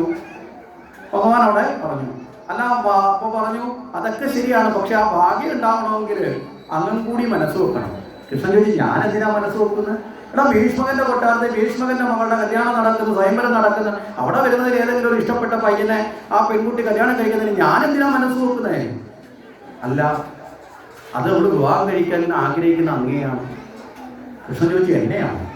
അതെന്നിങ്ങനെ എന്നെ ആഗ്രഹിക്കുന്നത്. അതേ രുക്മിണിക്ക് അങ്ങയോട് അതാ അങ്ങയ്ക്ക് വേണ്ടിയിട്ടൊരു സാധനം തന്നിട്ടുണ്ട്. ഭഗവാൻ ഇതങ്ങോട്ട് മേടിച്ച് തുറന്നു വായിച്ചു. ലോകത്ത് ആദ്യമായിട്ടായിരിക്കും പ്രേമലേഖനത്തിന്റെ ആദ്യത്തെ വരി വായിച്ചിട്ട് ബാക്കി മുഴുവൻ വായിക്കാൻ കൊണ്ടുവന്ന ആളിനെ തന്നെ ഒരു തോന്നി ഉറക്കം വായിക്കാറുണ്ട്. മനസ്സിലായി? ആദ്യത്തെ വരി മാത്രം വായിച്ചു. കാരണം ഒരു ജീവൻ എങ്ങനെയാണോ പരമാത്മാവിനെ നേടേണ്ടത്, ഒരു ഈശ്വരനോടുള്ള പ്രാർത്ഥന ഒരു ജീവൻ നടത്തുന്നത് പോലെ, മനസ്സിലായില്ലേ? നീ അല്ലാതെ എനിക്ക് മറ്റൊരാശ്രയമില്ല ദേവ, നീ എന്നെ സ്വീകരിക്കലാണ് ഈ ജന്മത്തിൽ എനിക്ക് സുഹൃതം എന്ന ആത്മാർപ്പണത്തെ പോലെയുള്ള വരികളാണ് ആരെഴുതിയിരിക്കുന്നത്? രുക്മിണി എഴുതിയിരിക്കുന്നത്. അല്ല നമ്മളിപ്പോൾ എഴുതുന്ന കരളിൻ്റെ കരളെ മുത്തേ ചക്കരെ ഇതൊന്നുമല്ല. അവിടെ എഴുതിയിരിക്കുന്ന അർത്ഥം, ഒരു നദി കടലിലേക്ക് ഒഴുകിയെത്തി കടൽ സ്വീകരിക്കപ്പെടുമ്പോൾ നദി ആ കടലിലേക്ക് ലയിച്ച് ഒന്നായി മാറുന്നത് പോലെ നിന്നിലേക്ക് ലയിക്കുക എന്നുള്ളതാണ് എൻ്റെ ആഗ്രഹം. ഒരു വലിയ പ്രാർത്ഥനയല്ലേ അത്? അതിൻ്റെ അർത്ഥം മനസ്സിലായോ? ആ പ്രാർത്ഥന ലോകം അറിയേണ്ടതാണ്. എങ്ങനെയാണ് പ്രാർത്ഥനിക്കേണ്ടത്, എങ്ങനെയാണ് ഭഗവാനെ നേടാനുള്ള അർത്ഥന ഉണ്ടാവേണ്ടത്. അതുകൊണ്ടാണ് ദൂതനെ കൊണ്ട് തന്നെ ഉറക്ക വായിപ്പിച്ചത്. മനസ്സിലായില്ലേ? ഭാഗവതത്തിൽ അതേ കണക്ക് ആ വരികൾ ചേർത്ത് വെക്കാൻ വേണ്ടിയിട്ടാണ്. ദൂതൻ ഇതൊക്കെ വായിച്ചു. ഇതെല്ലാം കേട്ടപ്പോൾ ഭഗവാൻ പറഞ്ഞു, കൊള്ളാം, ആഗ്രഹമൊക്കെ എനിക്ക് ഇഷ്ടപ്പെട്ടു, പക്ഷെ ഞാൻ ഇതുവരെ കണ്ടിട്ടില്ല, ഇതുവരെ കാണാത്തൊരു പെണ്ണിനെ കല്യാണം കഴിക്കുന്നത്. അപ്പോൾ ദൂതൻ പറഞ്ഞൊരു ഉറപ്പ് തരണം, എനിക്ക് അവിടെ ചെന്ന് പറയണം, ഇല്ലെങ്കിൽ ചിലപ്പോൾ പെൺകൊച്ച് കടുകൈ ചെയ്യും. കാരണം എന്താ, കൃഷ്ണൻ അല്ലാതെ ആരെയും കല്യാണം കഴിക്കില്ല എന്ന് പറഞ്ഞു. അങ്ങനെയാണെങ്കിൽ ജീവൻ കൊടുക്കാൻ കാത്തിരിക്കുക, ആത്മഹത്യാ ഭീഷണിയിലാണ് നിൽക്കുന്നത്. അപ്പോൾ ചെന്ന് പറഞ്ഞില്ലെങ്കിൽ അങ്ങനെ ഒരു അപകടം ഉണ്ടാവും. അതുകൊണ്ട് അങ്ങ് ഉറപ്പ് തരണം, അങ്ങ് വരുമെന്നുള്ള ഒരു ഉറപ്പ് ഞാൻ അവിടെ ചെന്ന് പറയണം. അതിന് വളരെ വേഗത്തിലാവണം. അപ്പോൾ ഉറപ്പ് തരണമെങ്കിൽ ഇതുവരെ കാണാത്ത പെൺകൊച്ചിനെ കെട്ടാതെ ഉറപ്പ് കൊടുക്കാൻ പറ്റുമോ? അപ്പോൾ ദൂതൻ ഇത് മനസ്സിലായി. ദൂതൻ അവിടെയാണ് തൻ്റെ ബുദ്ധിയെ പ്രയോഗിക്കുന്നത്. ദൂതൻ ഈ ഭഗവാനോട് പറയുന്നത് നമ്മുടെയൊക്കെ ജീവിതത്തിൽ നമ്മൾ സ്വീകരിക്കേണ്ട ഒരു തത്വമാണ്. ഭഗവാനോട് പറയും, സർവവിദ്യാസമ്പന്ന. മനസ്സിലായില്ലേ? പെണ്ണിനെ കുറിച്ച് പറയാണ് സർവവിദ്യാസമ്പന്ന, സർവഗുണങ്ങളും തികഞ്ഞവള്, സർവഗുണ സമ്പന്ന. അപ്പം സർവവിദ്യയുള്ളവളും സർവഗുണങ്ങളും തികഞ്ഞവളും. മൂന്നാമത് പറഞ്ഞു സർവാംഗ സുന്ദരി. ഇതാണ് അവിടെ രുക്മിണിയെ കുറിച്ചിട്ട് ആരടുത്ത് പറഞ്ഞത്? ഭഗവാനോട് പറഞ്ഞത്. ഇവിടെ നമ്മളൊക്കെ സാധാരണഗതിയിൽ കല്യാണത്തിന് ഒരു ആലോചന വന്നു നോക്കുക. ചെറുക്കം വന്ന് കണ്ടിട്ട് പോകുമ്പോൾ പെണ്ണിനോട് ചോദിക്കുക, എങ്ങനെയുണ്ട്? കുഴപ്പമില്ല, കാണാൻ കൊള്ളാം. അങ്ങനല്ലേ നമ്മൾ ആദ്യത്തെ ഡയലോഗ്? ആണോ അല്ലയോ? ആണോ അല്ലയോ? നീ ചെറുക്കനോട് ചോദിക്കുക, പെണ്ണെങ്ങനെയുണ്ട്? ആ കുഴപ്പമില്ല, അടിപൊളിയാ. ഇതായിരിക്കും ചെറുക്കൻ പറയുന്ന ഡയലോഗ്, ഇല്ലേ? അല്ലെങ്കിൽ കൊള്ളില്ല, അല്ലെങ്കിൽ ഇത് ഈ രണ്ടിലായിരിക്കും തീരുമാനം എടുക്കുന്നത്. അല്ലെങ്കിൽ പറയുന്ന പെണ്ണ് പറയുന്നതാ, കാണാനൊരു ലുക്കും ഇല്ലെന്നേ, വേണ്ട. നമ്മൾ പുറമേ ഉള്ള കാഴ്ചയിലല്ലേ ആദ്യത്തെ റിസൾട്ട് പറയണത്? ആണോ അല്ലയോ? പക്ഷെ ഇവിടെ യഥാർത്ഥത്തിൽ ഒരു കുടുംബ ജീവിതത്തിൽ പുറമേ ഉള്ള കാഴ്ചകൾ കൊണ്ടാണോ ഒരു ജീവിതം മുന്നോട്ട് പോണേ? പുറം കാഴ്ചകൾക്ക് കേവല കുറച്ച് സമയത്തേക്കുള്ള നിലനിൽപ്പേ ഉള്ളൂ. കല്യാണം കഴിക്കുമ്പോഴുള്ള സൗന്ദര്യം ജീവിതത്തിന്റെ അവസാന കാലം വരെയും കാണുമോ? എല്ലാ ദിവസവും കണ്ണാടി നോക്കുന്നുണ്ടെങ്കിൽ നമുക്കറിയാൻ പറ്റുമോ ആ സൗന്ദര്യം എല്ലാ ദിവസവും കാണുമോ? ഇനി കല്യാണം കഴിക്കുന്ന സമയത്ത് സൗന്ദര്യം എപ്പോഴും ഈ പുറം കാഴ്ച കണ്ടുകൊണ്ടും ഇന്നത്തെ കാലത്ത് കല്യാണം ഉറപ്പിക്കാൻ പറ്റില്ല. കാര്യം എന്താ? പെണ്ണ് കാണാൻ വരുന്നതിന് കടലമാവും മൈദാമാവും ഒക്കെ തേച്ച് പുട്ടിയിട്ട് കളറടിച്ച് പെയിന്റ് അടിച്ച് ബ്രഷ് ചെയ്ത് എല്ലാം കൂടെ വെച്ച് അവിടെ ഇവിടെ മിനിക്കൊട്ടിച്ച്, ഇല്ലേ? മനസ്സിലായില്ലേ? ചെറുക്കനെ അബദ്ധം പറ്റി പോകും. പെണ്ണിനെ കണ്ടിട്ട് പോയപ്പോൾ ചെമ്പരത്തിപ്പൂ പോലെ ചുണ്ടുള്ളവള്, മാൻപേടയെ പോലെ കണ്ണുള്ളവള്, ആ മുഖം എന്ന് പറഞ്ഞു കഴിഞ്ഞാൽ നല്ല ഒന്നാന്തരമായിട്ട് ഇന്നലെ ടാർ ചെയ്ത റോഡിലാണെന്നൊക്കെയാണെന്നൊക്കെ പറയും. ഇതെല്ലാം കഴിഞ്ഞ് പെണ്ണ് മുഖം കഴിയുമ്പോഴാണ് അറിയുന്നത്, അല്ലേ? ചെറുക്കനാണെങ്കിലും അങ്ങനെ തന്നെയാണ്. പെണ്ണ് മാത്രമല്ല, കല്യാണത്തിൽ ഉറപ്പിക്കാൻ ഒരു കാണാൻ വരുമ്പോഴും മേക്കപ്പ്, അത് കഴിഞ്ഞിട്ട് നേരെ കല്യാണ പന്തലിലും മേക്കപ്പ്. ഇത് രണ്ടും കഴിഞ്ഞ് 2 ദിവസം കഴിഞ്ഞ് മുഖം കഴിഞ്ഞ് രണ്ടുപേരും മുഖത്തോട് മുഖം നോക്കിയിട്ട് പറയും, കുഴപ്പമില്ല, സംഭവിച്ചു, ഇനി നമ്മൾക്ക് അഡ്ജസ്റ്റ് ചെയ്ത് പോവാം. പിന്നെ കുഴപ്പം പറഞ്ഞതിന് കാര്യമില്ലല്ലോ. അപ്പൊ പുറമേ ഉള്ളതിനെ നോക്കിയിട്ടല്ല ജീവിതത്തിൽ ഒരിക്കലും ദാമ്പത്യം ആരംഭിക്കേണ്ടത്. ദാമ്പത്യ ജീവിതത്തിൽ ഈ പുറമേ ഉള്ള സൗന്ദര്യം എന്തെങ്കിലും ഗുണം ചെയ്യാറുണ്ടോ? ഉണ്ടോ?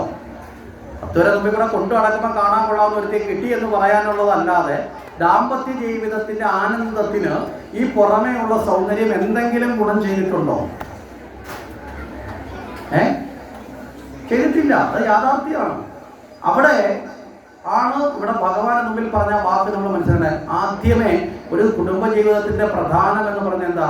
വിദ്യയാണ്. വിദ്യ വെച്ചാൽ ഡിഗ്രിക്ക് സർട്ടിഫിക്കറ്റ് ഉണ്ട്, PG പഠിച്ചവനാണ്, MBA എടുത്തവനാണ്, അല്ലെങ്കിൽ MBA എടുത്തവനാണ്, എഞ്ചിനീയറാണ്, ഇതൊന്നുമല്ല. ആ സർട്ടിഫിക്കറ്റിനല്ല, ജീവിക്കാൻ ആവശ്യമായ വിദ്യാഭ്യാസം. മനസ്സിലായില്ലേ? അങ്ങനെ ഒരു വിദ്യാഭ്യാസം ഇല്ലേ? ഉണ്ടോ ഇല്ലയോ? നമ്മൾ ചിലപ്പോൾ കാണാറുണ്ട്, ഭയങ്കര വിദ്യാഭ്യാസമുള്ള പെണ്ണ, പക്ഷെ വന്നതിന്റെ പിറ്റേന്ന് വീട്ടിൽ അടി തുടങ്ങി. എന്താ കാരണം? ജീവിക്കാൻ ആവശ്യമുള്ള വിദ്യാഭ്യാസമില്ല. നല്ല വിദ്യാഭ്യാസമുള്ള ചെറുക്കനാ, ഡോക്ടറാണ്, അല്ലെ എഞ്ചിനീയറാണ്, കല്യാണം കഴിഞ്ഞ് 3 വീട്ടുകാർ അറിയുന്ന അടിച്ച് പൂക്കുറ്റിയായിട്ട് കഞ്ചാവും മയക്കുമരുന്ന് കുത്തി വെച്ചിട്ടാണ് വീട്ടിൽ വരുന്നത്. അവന് MBBS എഞ്ചിനീയറിംഗ് ഉണ്ടായിട്ട് വല്ല ഗുണമുണ്ടോ? മനസ്സിലായില്ലേ? അപ്പൊ വിദ്യ എന്ന് പറയുന്നത് ജീവിക്കാൻ ആവശ്യമായ, പാകപ്പെടുത്തുന്ന, അസ്വാരസ്യങ്ങൾ ഉണ്ടായാൽ പോലും അതിനെ കടക്കാൻ പറ്റുന്ന അറിവാണ് അല്ലേ? ആ വിദ്യയാണ് ഏറ്റവും പ്രധാനം. അത് നമ്മൾ നോക്കാറുണ്ടോ അങ്ങനെ? ഇനി രണ്ടാമത് എന്താ വേണ്ടത്? സദ്ഗുണങ്ങളാണ്. നല്ല ഗുണങ്ങളുള്ളവൻ, അല്ലെ നല്ല ഗുണങ്ങളുള്ളവൻ, അതല്ലേ ദാമ്പത്യത്തിന്റെ രണ്ടാമത്തെ അല്ലേ സമ്പത്ത് എന്ന് പറയുന്നത്. മൂന്നാമത്തതാണ് യഥാർത്ഥത്തിൽ എന്ത്? സൗന്ദര്യം. ഇത് നമ്മളൊക്കെ ആദ്യം പിടിക്കുന്നത് സൗന്ദര്യത്തിലാണ്. ബാക്കി 2 ഇല്ലാത്തത് കൊണ്ടുള്ള ജീവിതം, മനസ്സിലായില്ലേ, പിന്നീട് കിടന്ന് ദുരന്തപൂർണമായി മാറുകയും ചെയ്യും. ഇത് 3 കേട്ടപ്പോൾ ഭഗവാൻ പറഞ്ഞു, ഓക്കെ ഞാൻ റെഡി.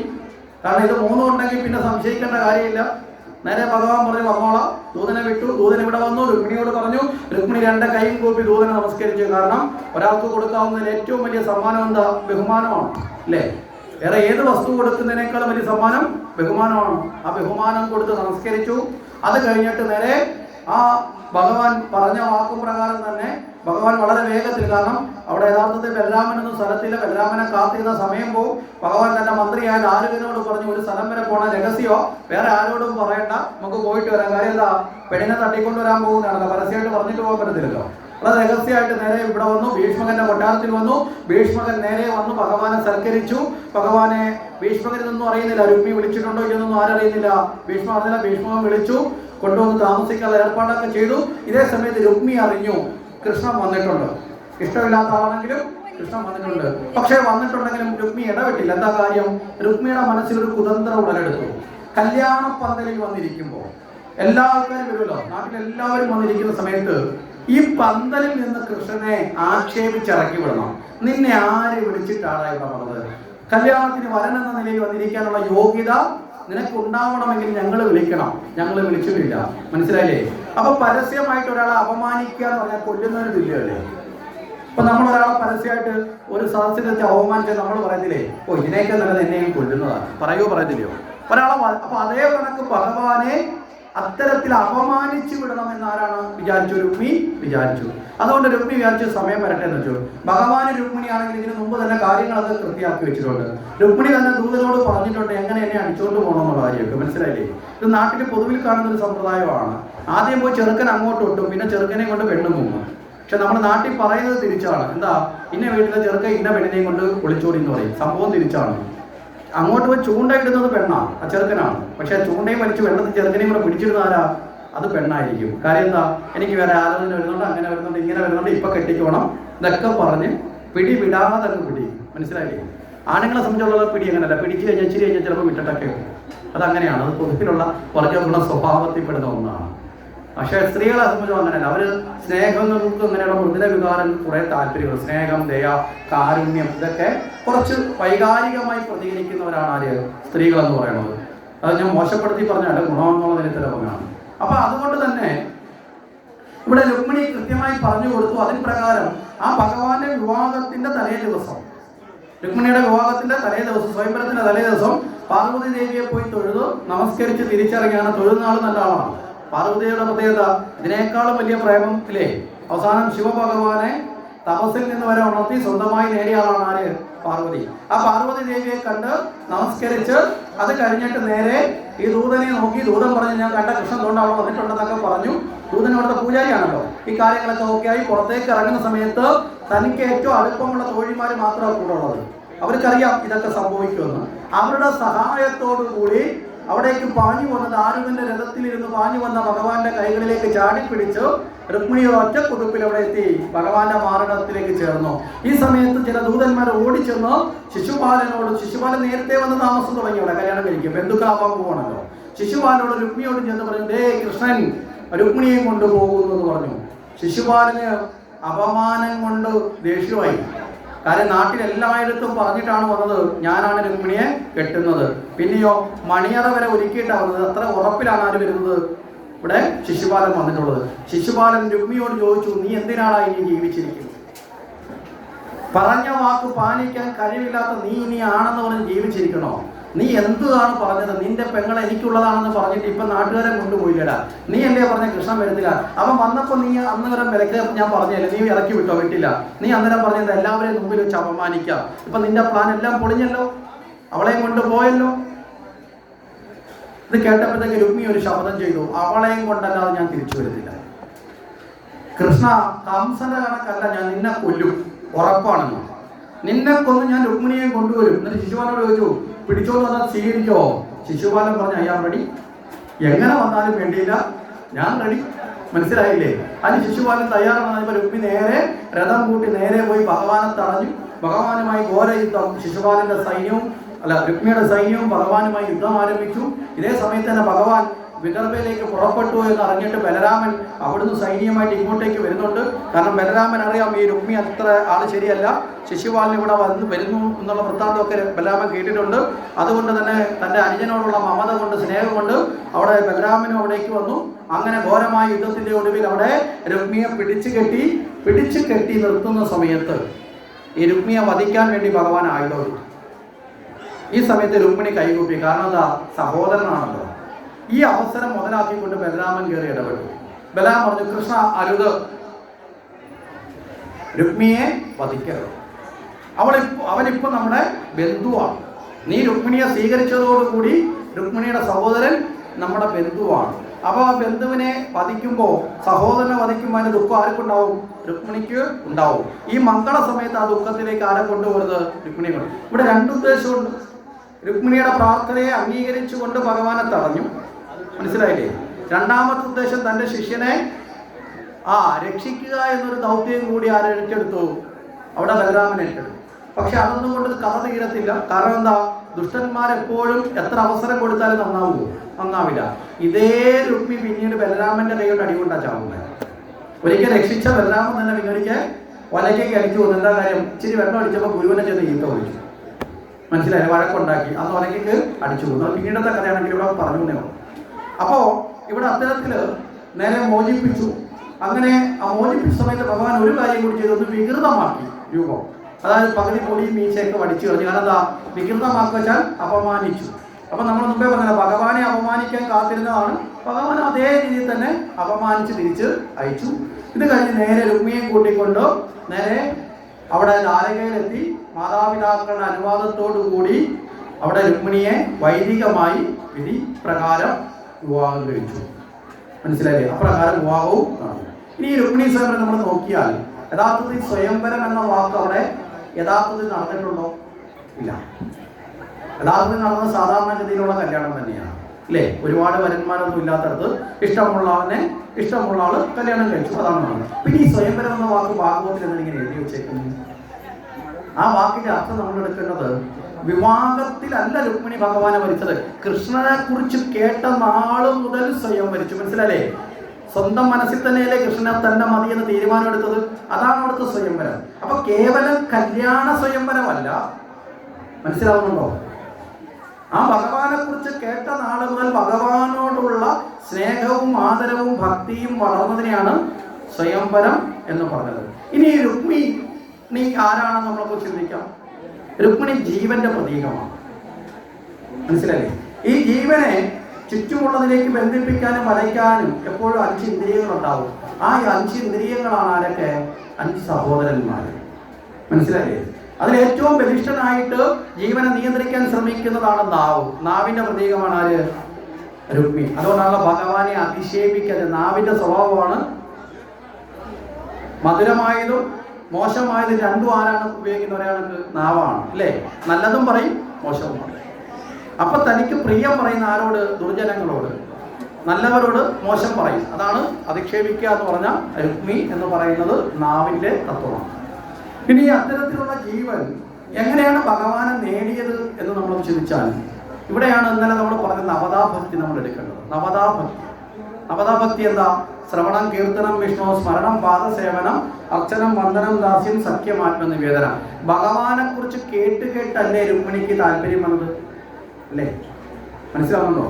ഇവിടെ നമ്മളും രുക്മിണിമാരാവണം. ഈശ്വരനെ കുറിച്ച് കേട്ട് കഴിഞ്ഞാലോ അത് കീർത്തിക്കണം, അത് കഴിഞ്ഞാലോ അത് സ്മരിക്കണം, അത് കഴിഞ്ഞാൽ അർച്ചിക്കണം, അത് കഴിഞ്ഞാൽ വന്ദിക്കണം, അത് കഴിഞ്ഞാൽ സഖ്യമുണ്ടാവണം, ദാസ്യമുണ്ടാവണം, അത് കഴിഞ്ഞാൽ ഭഗവാനുമായിട്ടൊരു സഖ്യം മനസ്സിൽ ഉണ്ടാവണം, അത് കഴിഞ്ഞാൽ അവനവനെ തന്നെ നമ്മളെ തന്നെ ഭഗവാന് സമർപ്പിക്കണം. അപ്പോൾ ഒരു ജീവൻ നവതാഭക്തിയിലൂടെ പരമാത്മാവിനെ നേടുന്നതാണ് രുക്മിണീ സ്വയംവരം. ഇവിടെ ഒരു ദൂതനെ അയച്ചല്ലോ. ഇതിനെ ദൂതൻ എന്ന് പറഞ്ഞാൽ വിവേകബോധം. മനസ്സിലായില്ലേ? ജീവൻ ഈശ്വരനെ കുറിച്ച് കേൾക്കുന്നതോടുകൂടി നമ്മളിൽ എന്തുയരും? വിവേകബോധം ഉണരും. ആ വിവേകബോധത്തിന്റെ സഹായത്തോടു കൂടി നമുക്ക് ആരെ നേടാം? ഈശ്വരനെ നേടാം. അപ്പൊ ജീവിതത്തിൽ ഒരുപാട് പ്രതിസന്ധികൾ ഉണ്ടാവും. കാരണം എന്താ?